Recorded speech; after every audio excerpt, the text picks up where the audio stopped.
media est un quelle media à Cleveland. Soyez pas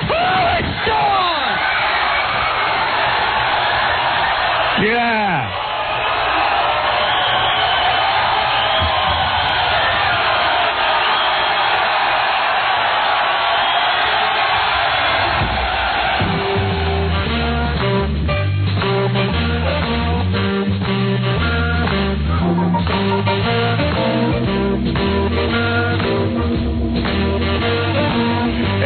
Good morning.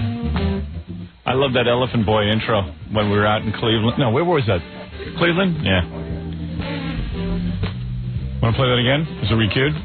I would love to. I love that. And not the moment you're ready for. The one you give me. The killer video. And the killer video of Cleveland. Sounds like he's having a nervous breakdown. Yeah. What are you saying? Yeah. Come on. You guys just screamed his heart out for us. You got to say yeah. Yeah, what he said. I love that. Do it one more time. I'm sorry. You can indulge me. I just love it. It gets me pumped up. I love that. The king of media. The king of media. The king of media. Hold on! I defy you to figure out what he's saying. The you're ready for. The one you give me. The killer media and the killer media of Cleveland. Soyez pas It never gets old. Yeah. Yeah. That's the best. Yeah, what he said. Good work. All right. Yeah. Man. Yeah. Yeah. I got to take a break. We'll be back. I got to tell you a million things that are going on, but first, these words. More to come when the Howard Stern Show returns in a moment. 97.1, The Eagle. 6:14 at the Eagle. This is Brad Baxter. Eagle. It's 6:19 at 97.1 The Eagle. Call Howard on the Eagle's toll-free line, 1-800-54-STERN. Ladies and gentlemen, let's return to the Howard Stern Show.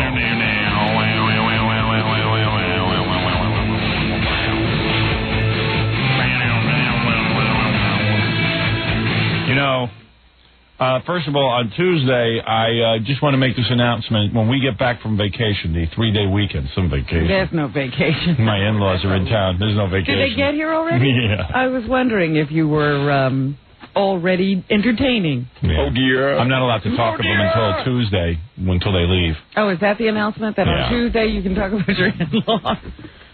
I walk in the door, I say hi, and, you know. People come out from all corners. Yeah. And then last night, I was running around the house because I had to get ready for work, and I was on the phone all day. There were just a lot of things going on. Yeah. Every time I walk up the steps, either my mother-in-law or my father-in-law goes, there he is, there he is. It's like a sighting. Yeah, there he is. And it's like, I guess they want me to stop and talk, and I got tons of stuff to do. I don't know. And then my wife knows I have to work all this weekend. I'm working on some project where I have a deadline. Oh. And I've been working every weekend for the last, 6 weekends, and she knows that this is the last weekend I have to do this. So last night she starts in on me. You have to work this weekend? I go, yeah. What, that comes as a shock to you? That's how I make a living. You know the money you like to spend? You're always talking about fixing up the house and stuff? That's how we pay for it. I got to work. One of us has to. Yeah, one of us has to do it. She goes, aren't you going to spend time with the family? How does she figure you can work and, do all that work and spend time with the family, too? She knows what I got going on. I got films. I got all kind of stuff going on. And she knows what I have going on. I don't know. I mean, she's like... How does she figure that all fits into a day? I don't know. And then how do I have time to even, relax for 5 minutes? I don't. You're not going to spend time with the family? I said, Allison, you're the one... I said, so do me a favor. Don't invite your family. They won't have this pressure. I'm thrilled to have your family. And my father-in-law comes, and he always, gets off the plane and right away has to do everything. So, my wife's into jogging now, so he has to go jogging. Of course, he pulled his whole hamstring and everything yesterday. So he gets off the plane and injures himself. Gets off the plane, hasn't run in a year, You know, until the last time he was here with my wife. And he goes running and he pulls a hamstring. You know. Because he gets right into it. Yeah, and he has to keep up. He can't run like a guy who hasn't run. Yeah. Well, now you're talking about them. And then every time my mother-in-law run into the kitchen, she'll go, darling, stop and tell me about yourself. Tell me all about yourself. And I'm like, you know, gee, that's kind of a vague question. Tell me all about yourself. It's like she doesn't know you. Yeah, well, believe me, she doesn't even want to know what I have to say. I mean, it's just ridiculous. She sees I'm running around, so she says it because she knows I'm running out the door. It's like a whole game going on. I told her, read my book. You'll learn all about me. But you are talking about them. I just want to point that out. You said you wouldn't. Yeah, but my wife is the one I'm mad at because she knows I've got to work this weekend. And like, it started the whole thing. You mean you're not going to spend time with the family? I was like, I'm going to take you and throw you through a window. You know all about this. What plans do they have? Nothing. Do they have plans? No. Come. She says, you're not going to sit and spend time with the family? Yeah. Gee, I finally get a 3-day weekend. I'm going to sit and talk about what? The wall? I'm more tortured than O.J. O.J. Powell, I'm going to be joining you in that cell any day now, buddy. Move over. Move over. Move over, Red Rover. No, I just wonder, don't they make plans like, you know, they would already know that you weren't available if, you know, they were planning to do something, or they just sit around and see what happens? Yeah. Don't worry, I've already made plans to, I'm going to be over at Jackie's house all weekend. I'm going to bike riding at Jackie's. I already looked that out on the map. I got it all worked out. Got your course all charted. Got it all charted. I'll be there today. I knew you'd had it with your relatives, and you started talking about dropping by my house. Go, hey, Jackie, you mind if I stay at your house this weekend? I knew they were coming. Sure, if you're camping out at Shea Jackie, it's gotten pretty bad. I got to be pretty desperate. I'm bringing my swimming trunks. And what are you going to do with them? I don't know, whatever Jackie tells me to do. Get bitten by jellyfish. Swimming with them. And that octopus-filled water. Water? That's how bad it's all gotten. Where you get eaten as soon as you get in? Yeah, I got a lovely pool I got to ignore. Sounds cleaner than 10 years ago. Good. Right. Yeah. Anyway, that means right. So, anyway, let me just tell you a couple of things that are going on. I don't mean to dwell on this topic. It's my hell, and you got your own lives to live. You know, I'm happy to see everyone. Don't get me wrong, but I can't stand when my wife says to me, "You have to work this." I mean, like as if it's a total shock to her. You know, she sounds like Mary Jo Buttafuoco. You know, like, what does that mean? You know, like what? It comes as a shock. Joey's going out for a little. What's the big deal? You know, poor Mary Jo. They're blasting her in the paper today. I know. I felt bad for her. Like she did something. It's like, what did she do? Because they're mad that she's married. Hey, she obviously needs this marriage. You know, there's big headlines on the cover of the newspaper telling this woman, you're dumb. Yeah. It's really weird. You're a big dummy. What did she do? She's married to a guy. She loves him. Hey, she's happy. Her life. You know, not every couple is into fidelity either, you know. I'm not saying... Well, that's what I said. I was trying to say to that woman who was screaming at Mary Jo the other day, you have no idea on what they base their marriage. Right. How they've set it up. It's working for them. Right. You know, I tried to explain this to my wife last night. She goes, what do you think happened out there? I said, what do I think happened? I think, hey, I mean, think about it. I said, look, not every marriage has to be like ours where we have sex once every 3 weeks. You know? Like maybe the guy needs a little jump start, that's all. Yeah, every marriage is different, thank goodness. You know, and what's a guy supposed to do? I mean, it's up front already. I don't know. I said, I can't sit and evaluate other people's marriages. I can't say that Mary Jo... I don't know why women especially seem to think that if Mary Jo stays in this marriage, it means something about them. Yeah. I know, yeah. Like, it reflects on... It's like when people say to you, you're a black woman, what you do on this show reflects on them. I don't remember saying I'd represent them. There was a guy who wrote a story, that moron David Hinckley, who I read his column, I can't even make sense out of it. I mean, half the time it's not even written so I can understand it. Writes a column, he mentions some black guy's name who he interviewed, who's supposedly in radio. I never heard of the black guy. Never heard of him before. And he says, Robin Quivers ought to somehow acknowledge the pioneers, the black broadcasters who came before her. I said to myself, you know, this guy's got a crock of crap on Hinckley and him. I said, you want to know who's a black radio pioneer? Robin. I remember when we got into radio, there wasn't any high-profile black person on the radio doing anything. There is no black... She's the black pioneer. They ought to be thanking her. Rat bastard, rat finks. Just suck my... You piece of... You piece of... You know, I got to tell you something. I'm sitting there going, this is a woman that went on the radio. She did her own thing. She got on there. She was intelligent. She was poised. She did something different. She was alone. No help, no support. Yeah, she didn't go to anybody for any help. Got there, got paid. She did it on her own merit. And you tell me who... And then Hinckley goes to this guy and says, should she be doing what she's doing? Yeah, right. And he goes, oh, well, she has a right to do what she's doing, but I don't have a right on my own. I had to be granted permission by this guy. I don't even know. The reason this guy's doing it is because of you. So, listen. Yeah. But that's we were talking about Mary Jo, and that's the same rep. She gets, she's making it bad for all women. She's making us all look bad. Yeah, so then just stick your head in the sand and don't worry about it. And what can I tell you? But I got to tell you, next Tuesday, I mean this coming Tuesday on the show, I will be announcing, for the first time in my radio career, I'm going to ask the audience for help. I am going to be staging a boycott of one of our sponsors. One of our sponsors went Hollywood on me. And I am going to explain everything on Tuesday, Robin. Stay tuned. Stay tuned. And I'm going to ask you not to buy a certain product. I'm going to ask you to boycott. That's what I'm going to do. Well, there's already great speculation. People are wondering what that product might be. We got calls from over, I would say, 100 different newspapers around the country, including trade press. Everyone wants to know who we're going to be boycotting. And I'll tell you why they want to know. Because they know it's going to be successful. You know, when people call for boycotts, usually they're ignored by the press. You know why? Because most boycotts are unsuccessful.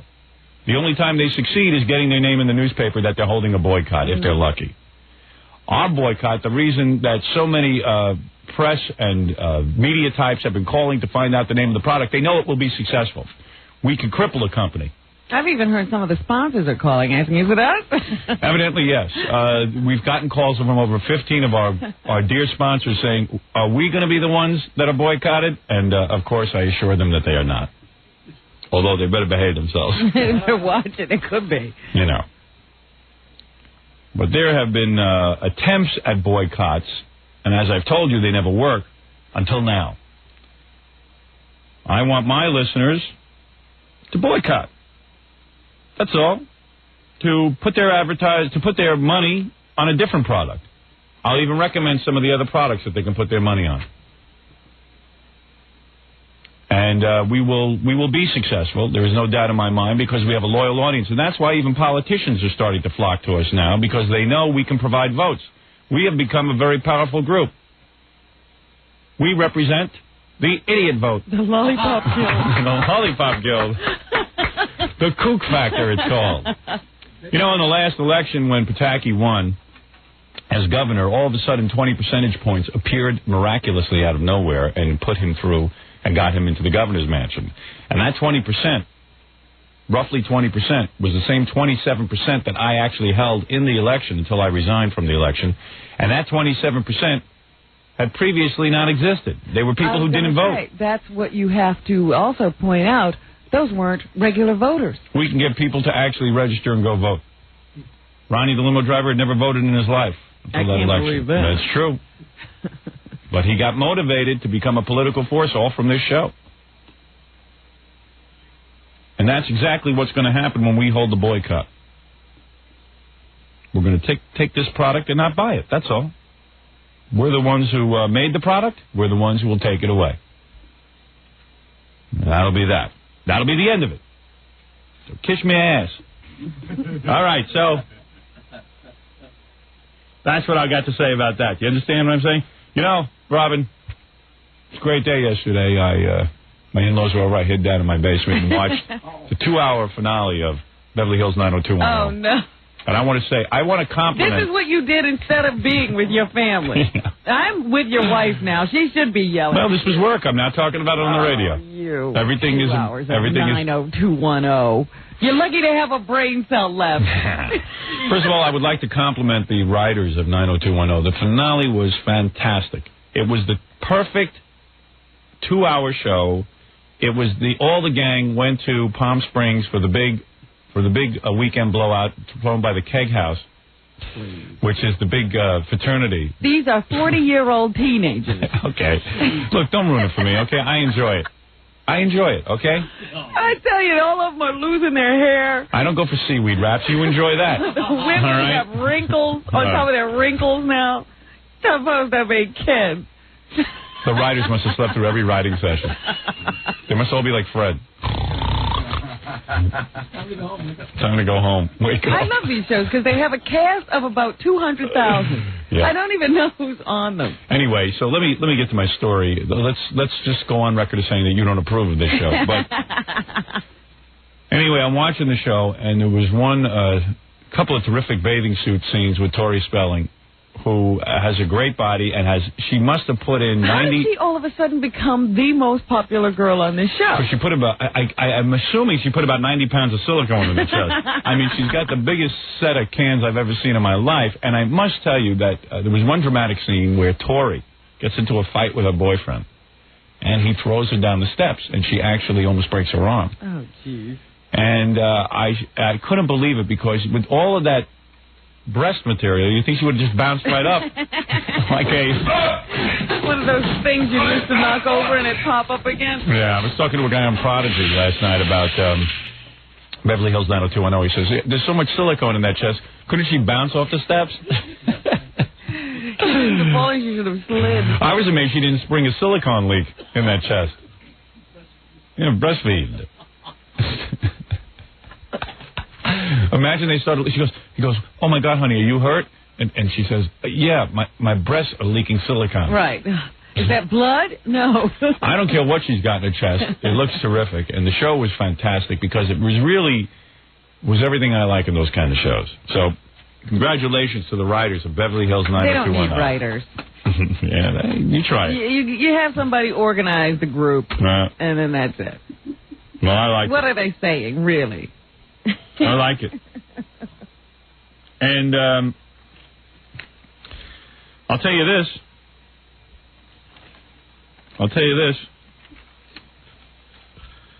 I'm reading in the newspaper today that Dominic Barbara, who is Joey Buttafuoco's attorney, happens to be a friend of our show,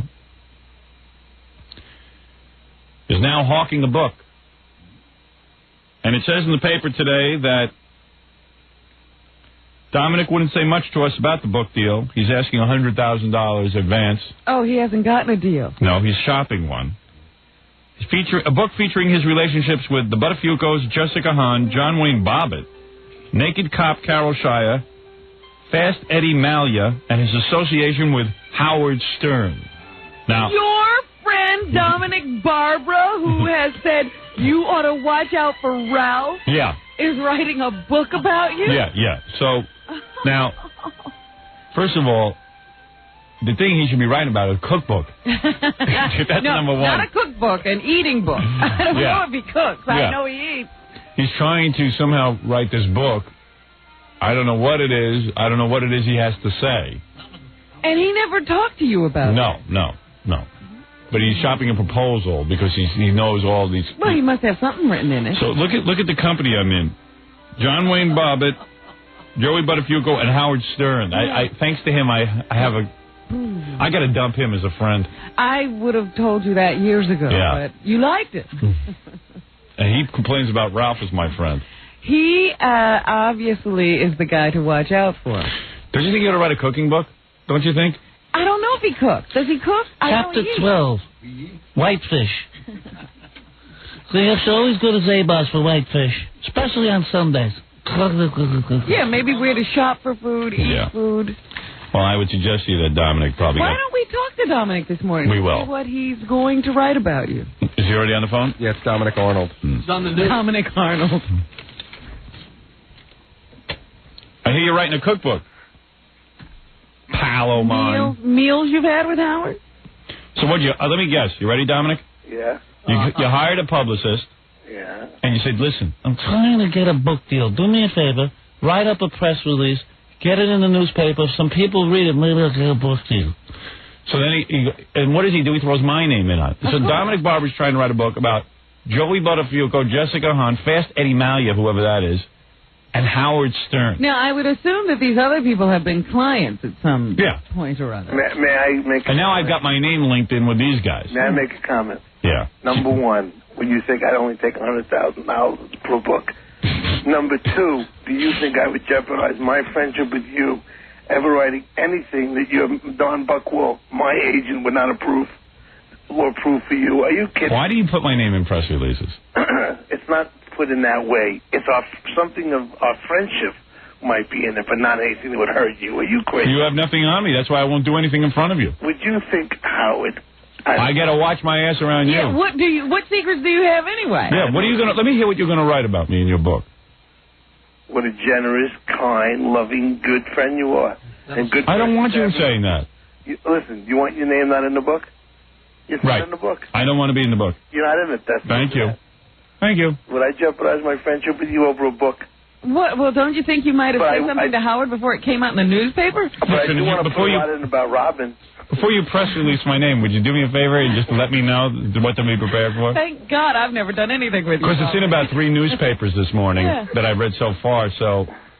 You know, and in light of Joey's latest problem, it says that Dominic's asking price is going up. That's the issue. Okay. There's nothing in it about you. You know what? You'll get a mention a few places. Like the thank you. Get the idea?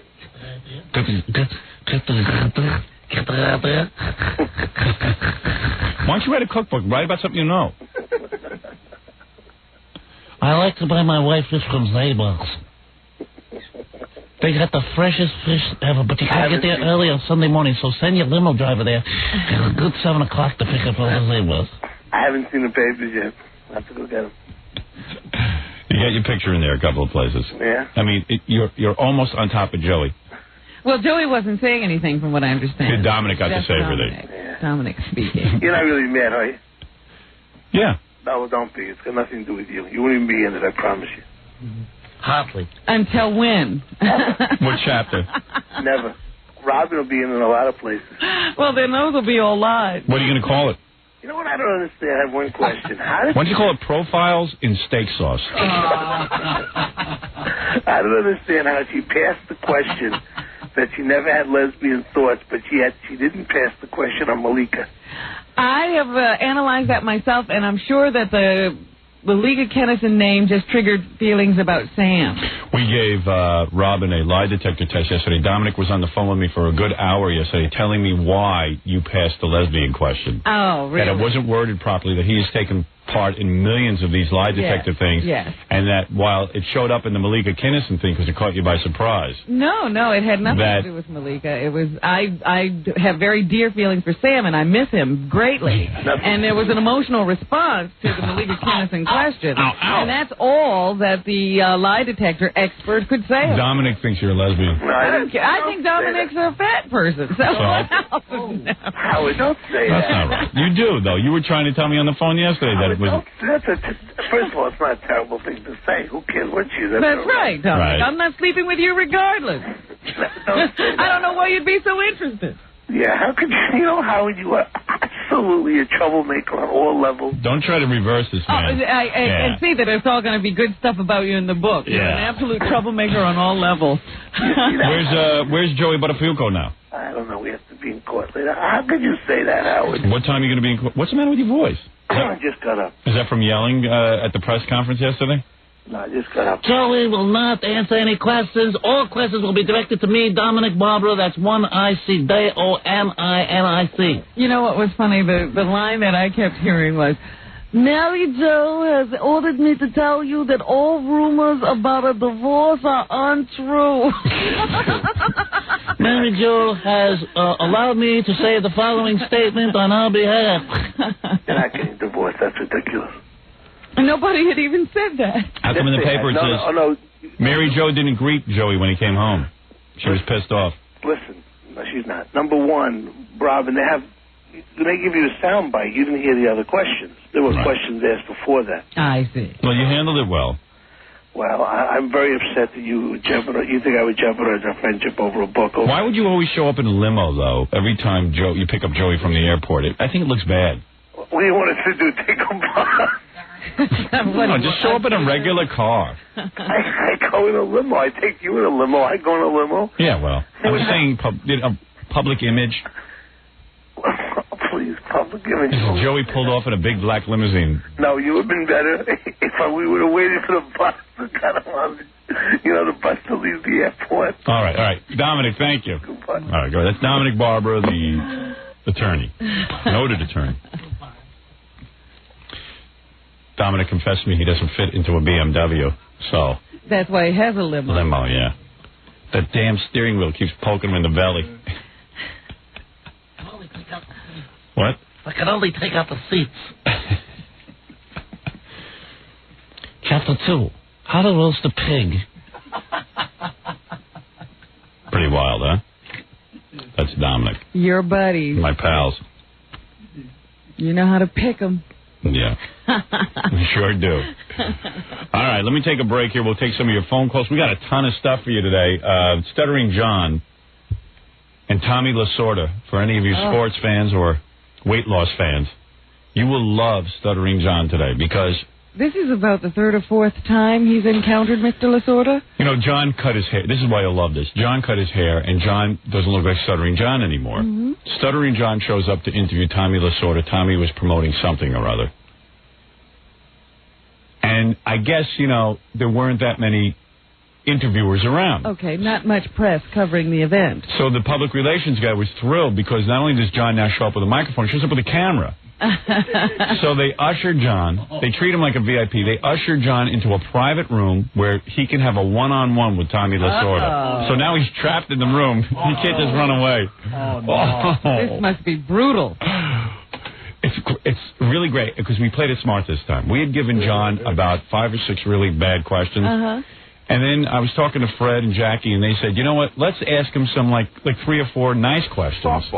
Softball him. So it was good. So John actually gets in there and asks these sort of weird, but not baseball questions, but weird questions. But Tommy Lasorda's into it. Goofy, but don't get thrown out. But if you remember the last time we asked a fart question, Tommy Lasorda freaked. Oh, every time. And this time again, we asked him a fart question. And he does the same exact move. He hears the question perfectly, and he goes, what? He has to hear it again, and then he freaks.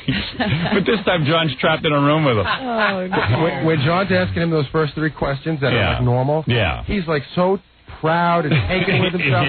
People are really interested in me. Yeah, right. Not just baseball. I've actually overcome my baseball image, and I've now become a man of the world. Bigger than baseball. Yeah. John asked him what he wants written on his tombstone. Yeah, it's a whole thing. He's got a great answer. It's just great. You know what? I'll do it for you next. Let me take a quick commercial break, and you'll hear it. You're listening to the Howard Stern Show. 97.1 The Eagle. 6:45 at The Eagle. This is Brad Baxter. It's 6:51 at 97.1 The Eagle. Howard, Harley, and Fuel Car. 97.1 The Eagle. Let's return to the Howard Stern Show.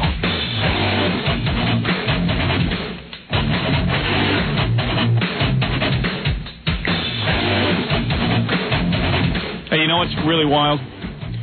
I'm reading about this. I'm always curious about this, how movie studios say they make no money. It's called creative financing.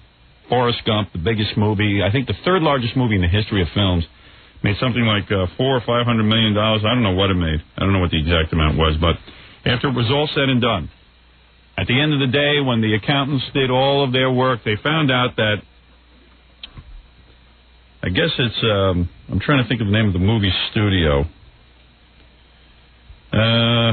I don't know, but when they did their accounting at the end of the day, they said they were $62 million in the hole. Now the writer of Forrest Gump is saying, gee, I had a deal to participate in the net profits, the net, not the gross, the net. And I said, the writer of Forrest Gump is as stupid as Forrest Gump. No wonder he wrote that book. I think he is Forrest Gump. He is Forrest Gump. I know Forrest Gump was smarter than him. He actually made money off a shrimp business. He had enough common sense to go into a business with Captain Dan, or whatever the hell his name was, Lieutenant Dan. Like Forrest Gump, the writer of the movie Forrest Gump is now saying, I don't understand. Where's my 3%? Not knowing that with these sharks in Hollywood, you have to get percentage of the gross. You don't get percentage of the net. There's never a net. That's what the whole Art Buchwald thing was. Yeah, they said that the Eddie Murphy movie, I don't know what movie it was, Coming to America. They said it made no money. It was one of the biggest movies of all time. And there's no way Forrest Gump didn't make some money. Of course it makes money. When they take out all the costs, though, and everybody gets paid, they can show a loss. So you never take a net profits deal. I mean, I'm barely in show business, and I know this. If you take a net profits deal, that means you're not accepting any money. But yeah. I can see how he wrote this movie, this guy. I think he's got a sequel. Yeah. His life story. I'm going to produce a movie. Mama said, stupid as a stupid does. Mama says that I should make movies. So I did. And I got 3% of the net gross. 3% of the net profit. That'll be a good sequel. A good deal. Yeah. Now I got a sequel. Forrest Gump Goes to Hollywood. I wrote a hit movie. It made $365 million, and I got a box of chocolate. I got 3% of a chocolate box. Unbelievable. Nothing infuriates me more than seeing that Rush Limbaugh bought a $5 million Fifth Avenue apartment. When are you people going to boycott his show? Come on.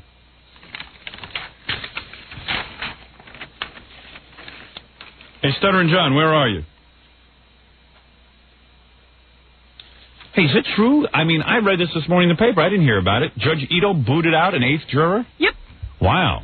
That was why you didn't see any trial yesterday. All of a sudden, there were several hours of meetings about another juror that they were thinking of dismissing, and finally they decided to get rid of him. So now... The guy already had a book deal, they said. Yeah, that's an unconfirmed report, but that means 8 people have been dismissed from this jury so far. What genre was this guy? I don't know. See, we don't know who it was yet. We don't know anything, and then they'll replace that person today. Well, I read that Marsha Clark was almost in tears because she felt that this witness was very much against O.J. Yeah, it was a prosecution witness, or a juror, they thought, and the prosecution fought hard to keep him or her on, but lost.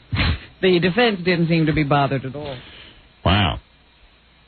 Get it over already, man. Get it over with already. Stuttering John is coming in with his own comment. Get it over with already. Well, you wonder how these people know who's pro-prosecution and who's pro-defense. Well, when a guy sort of stand, in that jury box every day putting needles in a little doll that looks like O.J., you know what you're pretty much getting. You got a clue, huh? Yeah, that's a clue, all right. All right, Stuttering John was with Tommy Lasorda yesterday, and what makes this so great, this particular Stuttering John episode, is that Stuttering John actually got treated like a human being for the first time in his life. Yeah, oftentimes he goes out and he says it's really horrible being him. So Tommy Lasorda was doing what, promoting a book? No, he was doing a cookout. He was showing people how to cook. Isn't he fat again? Well, he was sitting down. He looked a little chubby, but I mean, but you know what happened? Like when we got there, it was at a mall. There was like a bunch of people all sitting down, all in front of this little hot plate, and probably no one was there.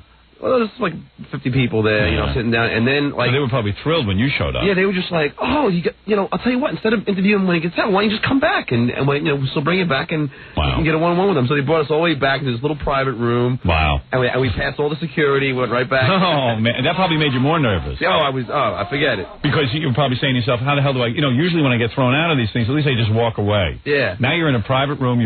They're treating you like a real human being. It's a one-on-one with Tommy Lasorda. And you have what also helps is the fact that you have a cameraman with you. Definitely. And the publicist is a girl. She's so happy. Oh, she knows. She's willing to offer us her left arm. She's because she's so happy, it makes her look good. Yeah, because we were the only crew there. Yeah. And then Tommy's sitting down at a table, signing some Tommy Lasorda pictures. Yeah. Well, at least we had written some instead of just hitting him with the first question.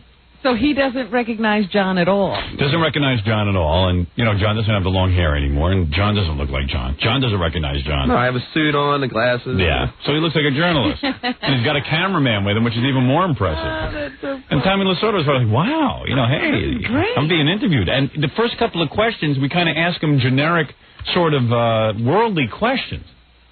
where he's not being asked about baseball. I think he was very proud that he was now being turned to for... That people were looking at him as something more than a baseball player. They talked to him about other issues. Right. He's bigger than baseball, Robin.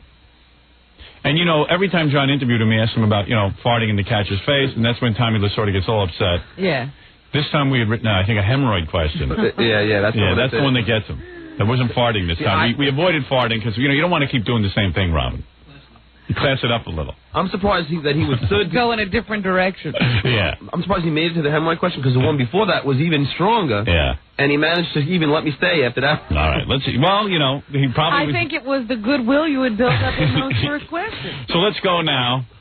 Where's this taking place? This is at Stearns at the A&S Mall. Okay. Tommy Lasorda.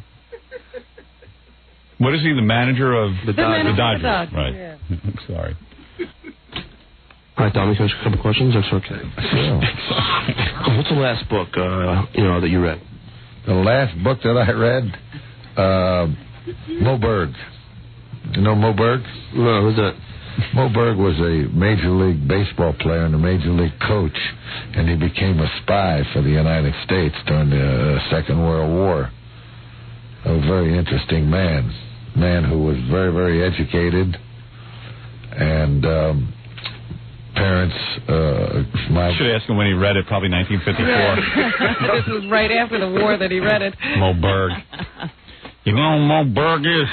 But what cracks me up is that guys like Tommy are always trying to point out that, baseball players aren't dumb. Yeah. See, Mo Berg was a baseball player, and he was a coach. He was a very educated man, a spy for the country. Yeah, see, we can do lots of stuff. Traded to this country and wanted him to... Tommy can rap, man. Oh, he could rap. He goes on and on. Go to be a lawyer. I guess he went to Princeton. Very brilliant man, but he wanted to play baseball. And it was a very interesting book. What's your favorite music piece? My favorite music piece? I'd have to say that Frank Sinatra and I'll Do It My Way. If you've been a great manager, what would you put on your epitaph if you Dodger Stadium was his address, but every ballpark was his home. Oh, he thought about that. See, I told you he did that. Oh, man. Waiting for somebody to ask me that. Man, he was, I would have no idea what to put on my epitaph. But he has thought that out. Wow, that was impressive. I guess as you're near that time. Yeah. If Dodger Stadium was his address, but every ballpark was his home. Wow, he's digging you. Oh, he's hanging. I thought he'd get annoyed just you asking him what your favorite music piece is. So did I. Yeah. That's what I was afraid of. Yeah, you liked it. What was the answer? I didn't even pay attention. Frank Sinatra's My Way. Yeah. Yeah. That's a great piece. I turned the radio right off if that comes on. Okay. All right, well, here we go. I guess you ran out of nice questions. That's it. It's all downhill from here. If the tombstone question was going to piss him off? Yeah, well, I reworded it.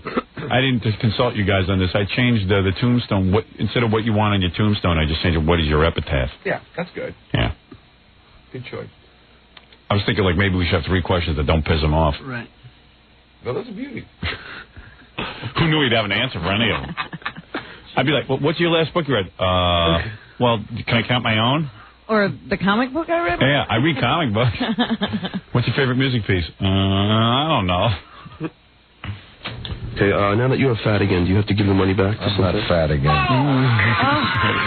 All right, let's get ready. Now that you're fat again, do you have to give the money back to Slim Fast? All right, let's get back. John, how do you do it? How did that feel? Were you sweating? Oh, God, I was a nervous wreck. Oh. He's sweating now. Just listening to it. Here we go. All right, let's get into it. All right, everybody fasten your seatbelt. All right, here we go, Rob. Because we're going to fly now. Here we go. It's just so funny you got this one-on-one thing going with them. Yeah, you're in an echoey room all by yourself. I would have left. I just would have said, okay, thank you, Mr. Lasorda. You'd have never gotten past that epitaph question. I would have come back here and said, Howard, I couldn't get near Tommy Lasorda. It was unbelievable. There were 10 million people there. All right, here we go. His address, but every ballpark was his home. Okay, now that you're fat again, do you have to give the money back? I'm not fat again. Don't give me that stuff, buddy. I'm not fat, so go ahead. Okay. Since coaches sit so much, do their roids bleed a lot? Since what? Since coaches sit so much, do their roids bleed a lot? What are you, a smart guy? Come on, let's... Jesus, Juice. Thanks, Tommy. Okay. Thank you. Now, who's in the room? Who is that in the room? Well, if you listen, I'll play it back, that little puppy again. Is he sitting are you sitting at a table? Yeah, he's at a table, and I'm right next to him. Oh, what are you, a smart guy? Smart guy. Not as smart as you. It's like the police. It's like, okay, let's go. You know why he didn't throw you out on the fat question? Because the 3 questions before were so nice. That's what I'm saying. I thought that maybe it was the goodwill building. He was feeling good, and he wasn't ready to let that end. Boy, he sounds like my dad. Same with me. I'm waiting for him to just snap, What are you, a smart guy? Are you a smart guy? Get him out of here. Zach, never ever recognize you as the person who each time him every time he's been in New York? Yeah, because the only person who interviews him. Yeah. You think he'd be wise by this time? I wonder when it hits him. I know. But if you hear at the end, I think you can almost hear one of the publishers say, I think there's 2 people in there with him. Yeah, there's one of them says, I told you so. like I think one of them realized it was John. They might have been having a debate about whether it was John. But the question's so nice, I go, nah, maybe it's not. Who knows? All right, let's keep going. Since what? Since coaches sit so much, do their roids bleed a lot? What are you, a smart guy? No, come on, let's go. Come on, let's go. Thanks, Tommy. Okay. Thank you. He goes, did I call it? Yeah, that's what it is. Did I call it? That was a security guard, because the security came back. I gotta hear that again. Thanks, Tommy. Okay. Thank you. Did I call it? Yeah. I like how John has to repeat the question. That's even... And poor John is like got one foot on the door. My voice cracking the first time. It's like... Yeah.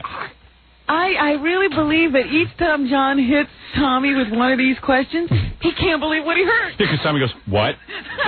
He makes him repeat, and you know he heard the whole damn question. But he can't believe, he's thinking, there's something wrong. Next time you interview Tommy Lasorda, I'm going to write you a question, and then when he says what, I'm going to give you like, another question? Yeah, I'll give you like a nice question. Tickle your ass with a feather? Oh, particularly nasty weather, right? I said, because you sit so much on the bench, as a coach, do you avoid, like something like that. Okay, now that you're fat again, do you have to give the money back? I'm not fat again. Don't give me that stuff, buddy. I'm not fat, so go ahead. Okay. Since coaches sit so much, do their roids bleed a lot? Since what? Since coaches sit so much, do their roids bleed a lot? What are you, a smart guy? No, come on, let's go. Come on, let's go. Thanks, Tommy. The other thing? Thank you. Is that John is lowering his voice. He's trying to get this questions past the other 2 wackos. I think he's lowering his voice. Is that what it is? I figured if he whispered him, that maybe Tommy wouldn't hear him either. I'm hoping you're right. I'm hoping the publicists don't hear it. Yeah. It's great. We had one more question. The first question he asked about whether he was fat again. Yeah. The publicist says, what did he say? But John was talking so low, she couldn't hear it. And then the Roy question got in. Then we had O.J. innocent or guilty. Then we had which players fart the loudest in the locker room. Oh, no. And so on. Because he never catches on. No. This is the first time John interviewed Tommy Lasorda. Hi, Tommy. How you doing? Great. How you doing? I'm a big fan of yours. Congratulations Thank on you. your Thank you very much. career. This is for the Howard Stern show, taped the broadcast. Do you watch Howard Stern? Who? Howard Stern. Howard Stern. Who's he? Oh, he's the guy he has a TV show here in New York. No, I never watch it. What time of the day is he on? It's on Channel 9. Channel 9. Yeah. Well, I never know. Tell Howard hello for me, though. Okay. I never watched the show, but evidently it must be a pretty good one.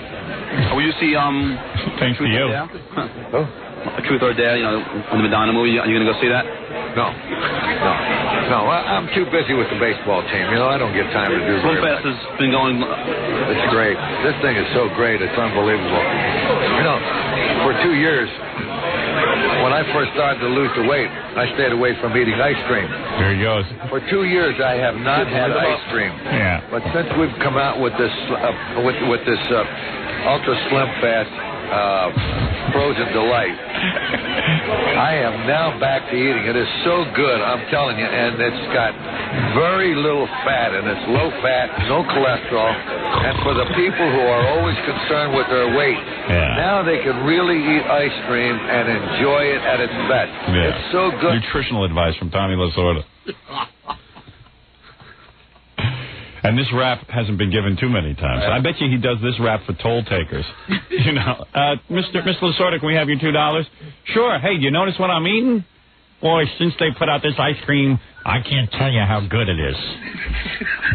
Hey, take my word for it. It is really good. Let me ask you, I'm in a band, you know. Do you have baseball groupies, like girls who hang out, you know? Oh yeah, I've seen some of them around. Oh really? Yeah. Is there a lot? Oh, not too many. Do you ask your players to refrain from sex before a big game? I don't even want to talk about that. That's a private thing, and I don't want to talk about. Oh, all right. I'm sorry. Can we ask about Pete Rose? Tell you something about Pete Rose? What do you want to know about? You know, how much you want to bet that Pete Rose is gambling again? No, that's not a good remark. That's not a good remark. Can I just say something? Tommy, can I just say something? No, that's enough. That's enough. No, get out of here. Get out. Over the line. And then, you know what Tommy really freaked out was the second time I got him, where he asked him, is he pissed that the stupid Canadians, won the World Series again? That's when he gives me a whole lecture about who am I calling stupid. Tommy, can I ask you a question? Yeah. This is for WXRK. For who? No. WXRK Radio. WPXRK? No, XRK. XRK Radio. Go ahead. Did you hear Marge Schott call anyone a money-grubbing Jew or anything? I've been around Marge Schott ever since she's taken over the ball club. I must have been in her company 100 times during the season. I've never, ever heard her utter one word about Negroes. A prejudice. He's eating a big turkey leg. In fact, I can honestly and truthfully say this, that every time we went in to play the Reds, she would make it a point to come across the field, to come and visit our dugout, say hello to me, talk with me, and then want to see her former players, Lenny Harris, Eric Davis, and Cal Daniels, and would try to give them a hug and everything like that. I hope and pray she didn't say the things that she did. Trying to prove that she loves, the blacks. Yeah, because she actually hugged them. Hugged those millionaire black people. Taps them on their heads. She likes the way their afros feel. That's right. She rubs them for good luck. Yeah. If you rub a black person's head for good luck, it usually comes true because you got the afro, that head. It's like, it feels good, too. It feels different than white people say it. Marge Schott told me that. She also said that if they sleep by your feet, they draw the rheumatism out. And what is funny to me is he's like, I hope to God she didn't say the things that she did. Yeah. Because I don't think she's that kind of person. But I'm just speaking from what I know of her and my association with her. All right, so let me ask a question. When the riots were going on in L.A., where'd you hide? Where did I hide? I didn't hide. Was there anything I could do about it? I only wish there was something I could have done to prevent it. Yeah. Sort of giving all those black people Slim Fast. That would calm them down. It calms me down. They were probably just hungry. I was out there handing out Slim Fast bars. And you can eat like 5 or 6 of these in a sitting and not get that much fat. You get a lot of protein and carbohydrates. You want to keep a good balance in your life with this. If the blacks had Slim Fast, they'd probably be a lot better off. The blacks. This question, this is just I'm just curious, so don't get upset. How come so many baseball players always scratch their crotches all the time? Well, I think that's a stupid question you're asking me. All right, I'll ask you something serious. I was just curious. Are you upset that those stupid Canadians are win the World Series again? Or win the World Series? Let me tell you something. For a guy that represents a radio station, for you to call them stupid Canadians, I don't even want to talk. You get lost. You know what I'm saying. Sorry. I was just saying. Yes, you do. All right, well, Yes, you do. For you to call those people stupid Canadians, you don't even deserve to be... All right.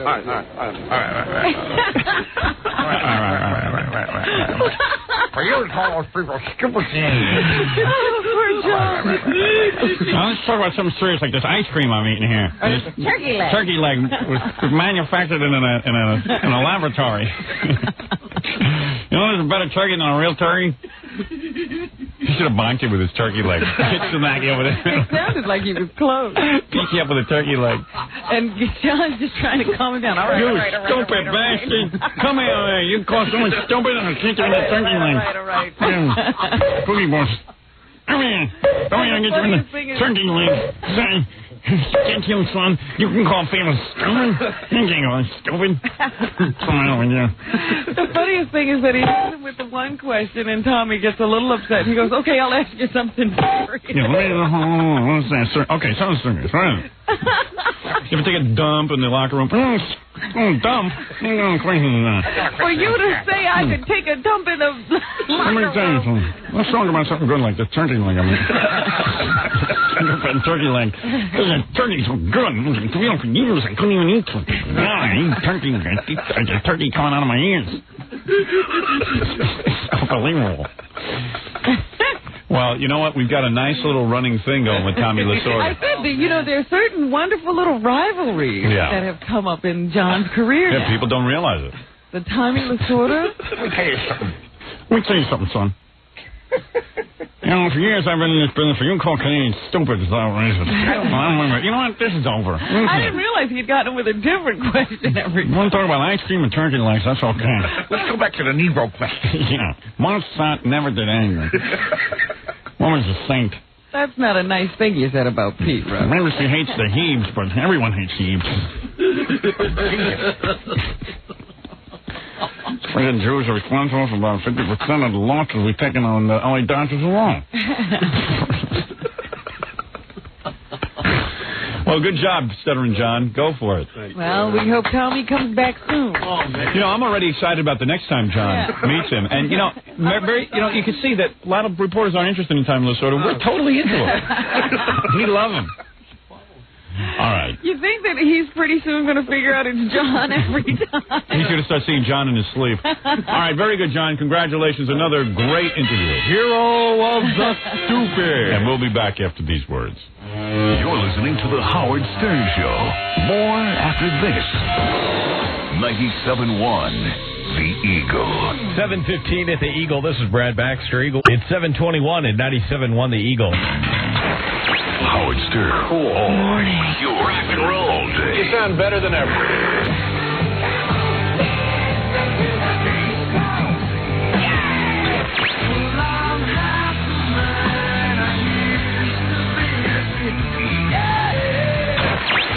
Black hole sun, won't you come? Good. This is what Dallas Fort Worth rocks. 97.1 The Eagle. We're back to the Howard Stern Show.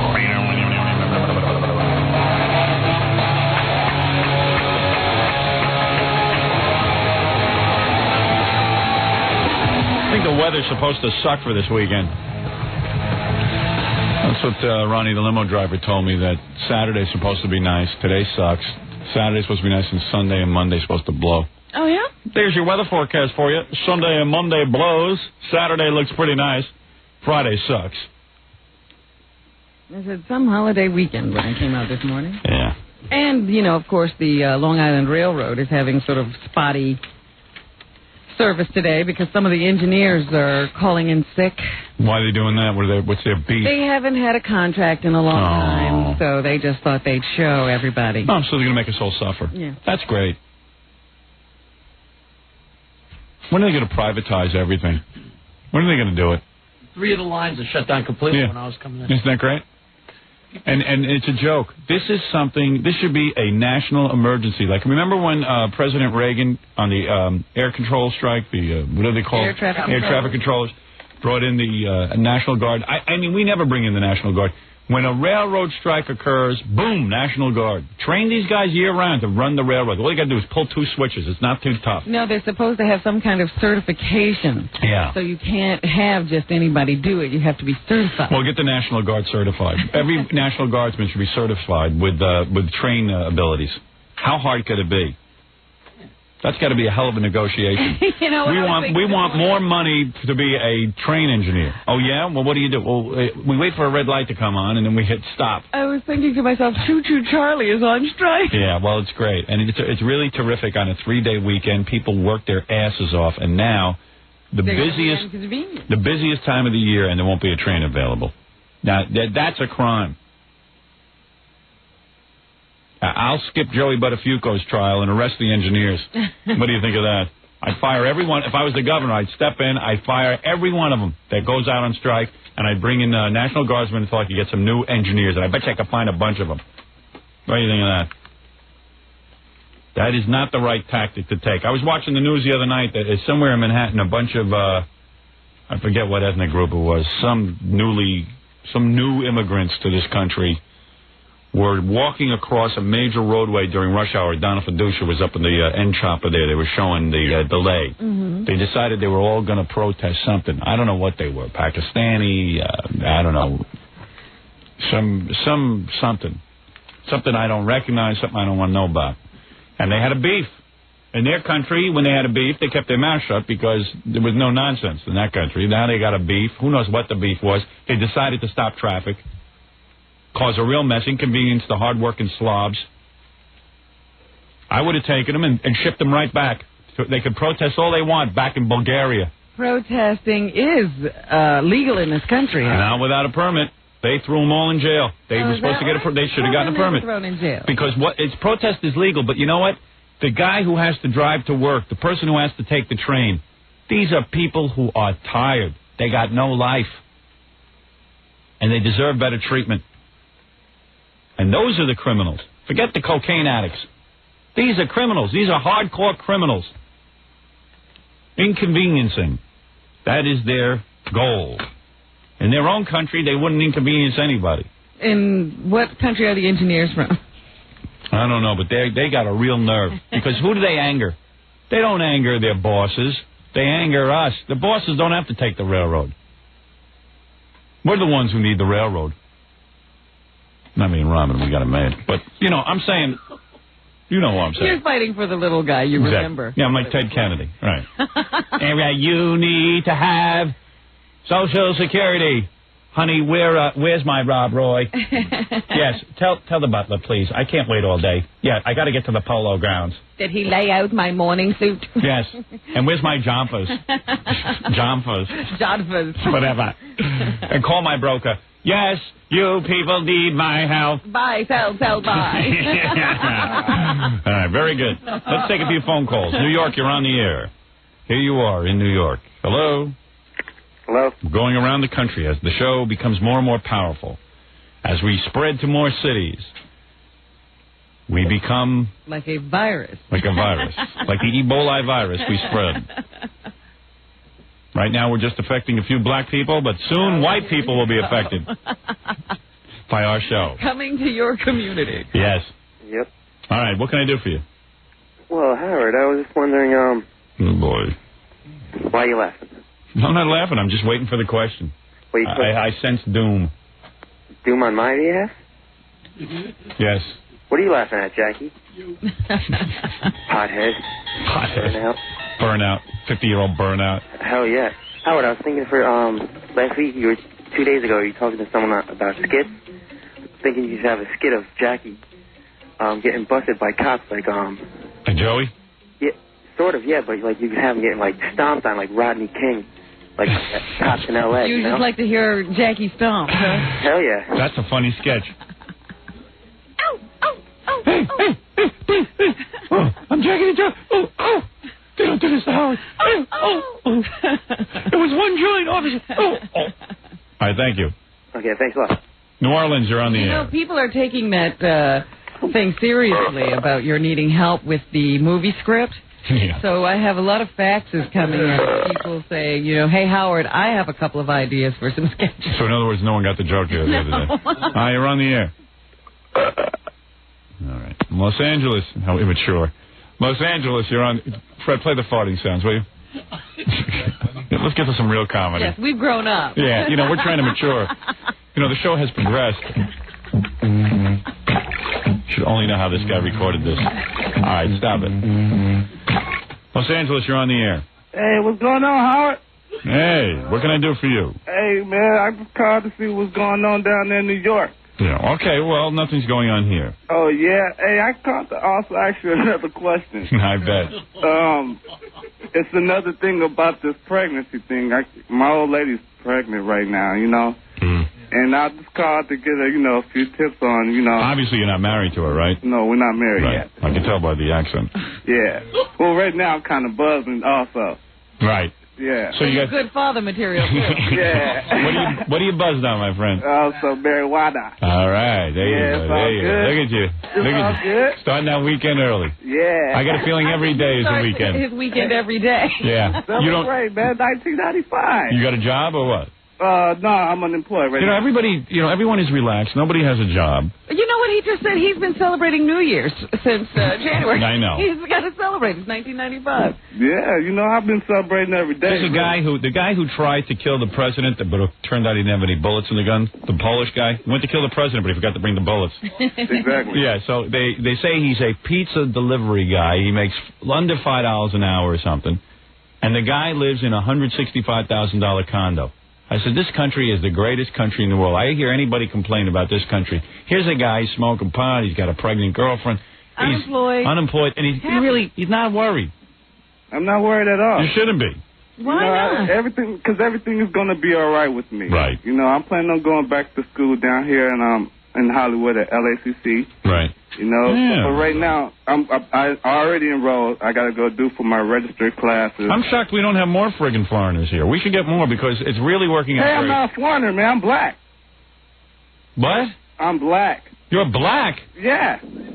You sound like you're from another world. No, I never heard an accent like that. It must be the marijuana. I think the marijuana turned you into a foreigner. Marijuana. You're hallucinating. You think you're a foreigner. Hey, Jackie. Hey, Fred. Hey, what's happening? All right, man. I'll smoke a big one for you. Do it. What do you got? What do you got? A bong there, or you got a joint? No, I had a joint earlier. I just walked in. I came back from a little party. You got a bong? No, I don't use bongs and all this. No. Nah, I'm That's for white people. Yeah, the hippies. The hippies have the bong. Jackie's got like 30 bongs. Bong is still the best. Jackie's got bong furniture. Yeah. You can light up anywhere in that house. Yeah, the arms of the couch. Doghouse, huh? Yeah, arms of the couch have bong water in it. He's got a whole pool full of bong water. Even the aquarium is a bong. If we put the bong water in the pool, they'd be high all the time. The fish are high addicted. Yeah, but I just called, All right, my man. She just called, and, all right. I just called, okay? All right, my man. I just want to ask you. Who called? You just called? Yeah, I just called. Did I call you? Did he or call? Did you call me? All right, thank you, my brother. Salam alaikum. Salam alaikum. I saw Okay, look. Okay, I just wanted a few tips because lately I've been hearing you, talk about, marriage and, having a baby and, the living situation. Yes. Yeah. You might want to go out and do something, and she might, try to start bitching at you. I don't think you have any problem. I think that you will get through having a baby, and you will have very little involvement, and no one will bother you. You don't think so? No, not at all. Not you. You don't seem to be bothered by much. No, I'm not. I think you'll be able to. My mind in a positive. Right. You'll have a baby, but I think it'll hardly affect your life. You think? Well, what about the woman? Oh, I think it'll affect. Because her attitude, her attitude is kind of changing. Right. Since she's been more aggressive with her, with her words with me. Yes. Well, don't worry. You're the type of guy everything just sort of bounces off. I think responsibility and you don't belong in the same sentence. All right, thank you. One last call, and then I got to take a break. Washington, you're on the air. Hey, how you doing? And then I have a tape to play for you. A deaf comedian did a routine on me. The woman who was here? Yeah, Kathy Buckley. Is it positive? No, but I mean, it's not. I mean, it's just funny to hear her talking like a deaf person trying to do comedy. You're gonna I think she's trying to do comedy. You know that Howard Stern show? I was Howard Stern show. Everyone's laughing a little too hysterically because the routine's about a 4. Are you saying it's mercy laughter? Yeah, there's a little bit of mercy laughter going on, but it's kind of cute. Hey, what has John Lovitz got? Does he have a hard on for you or something? John Lovitz wishes he could be me. You have been in like 4 of his critic shows. Yeah, because listen, they're trying. He's only praying that Howard will talk about that stupid show. That cartoon. Listen, everyone now knows this show is hot, and if we talk about a show, people will tune in. That cartoon, everything John Lovitz touches turns to mud. When he was in Saturday Night Live, they had low ratings. When he went and did the movies, none of the movies made money, and now he is a cartoon character on a cartoon called The Critic, where every week they mention my name, they pray I will mention the cartoon. Well, you're the best part of the cartoon show. Of course, and he's a jealous little jerk. He's chubby. He's uncomfortable to look at, and he's nobody. And then he goes on TV and says, I hate Howard Stern. You hate Howard Stern? Why use my name every week? Right? Yeah. Because he wishes he could have my audience. They all hate me. You know why? Because they all sit there and go, gee, I'm so friggin' talented. How come Howard Stern has the audience? How come Howard Stern goes on pay-per-view $40 million in one night? I don't understand. I'm so friggin' talented. He's not friggin' talented. He's nobody. You know what he is? He's a bore. And he's another one like that Rosie O'Donnell, who somehow they get in with that clique in Hollywood. Someone buys into them, and they put them in these things, and they bomb, and they suck the life out of any scene they're in.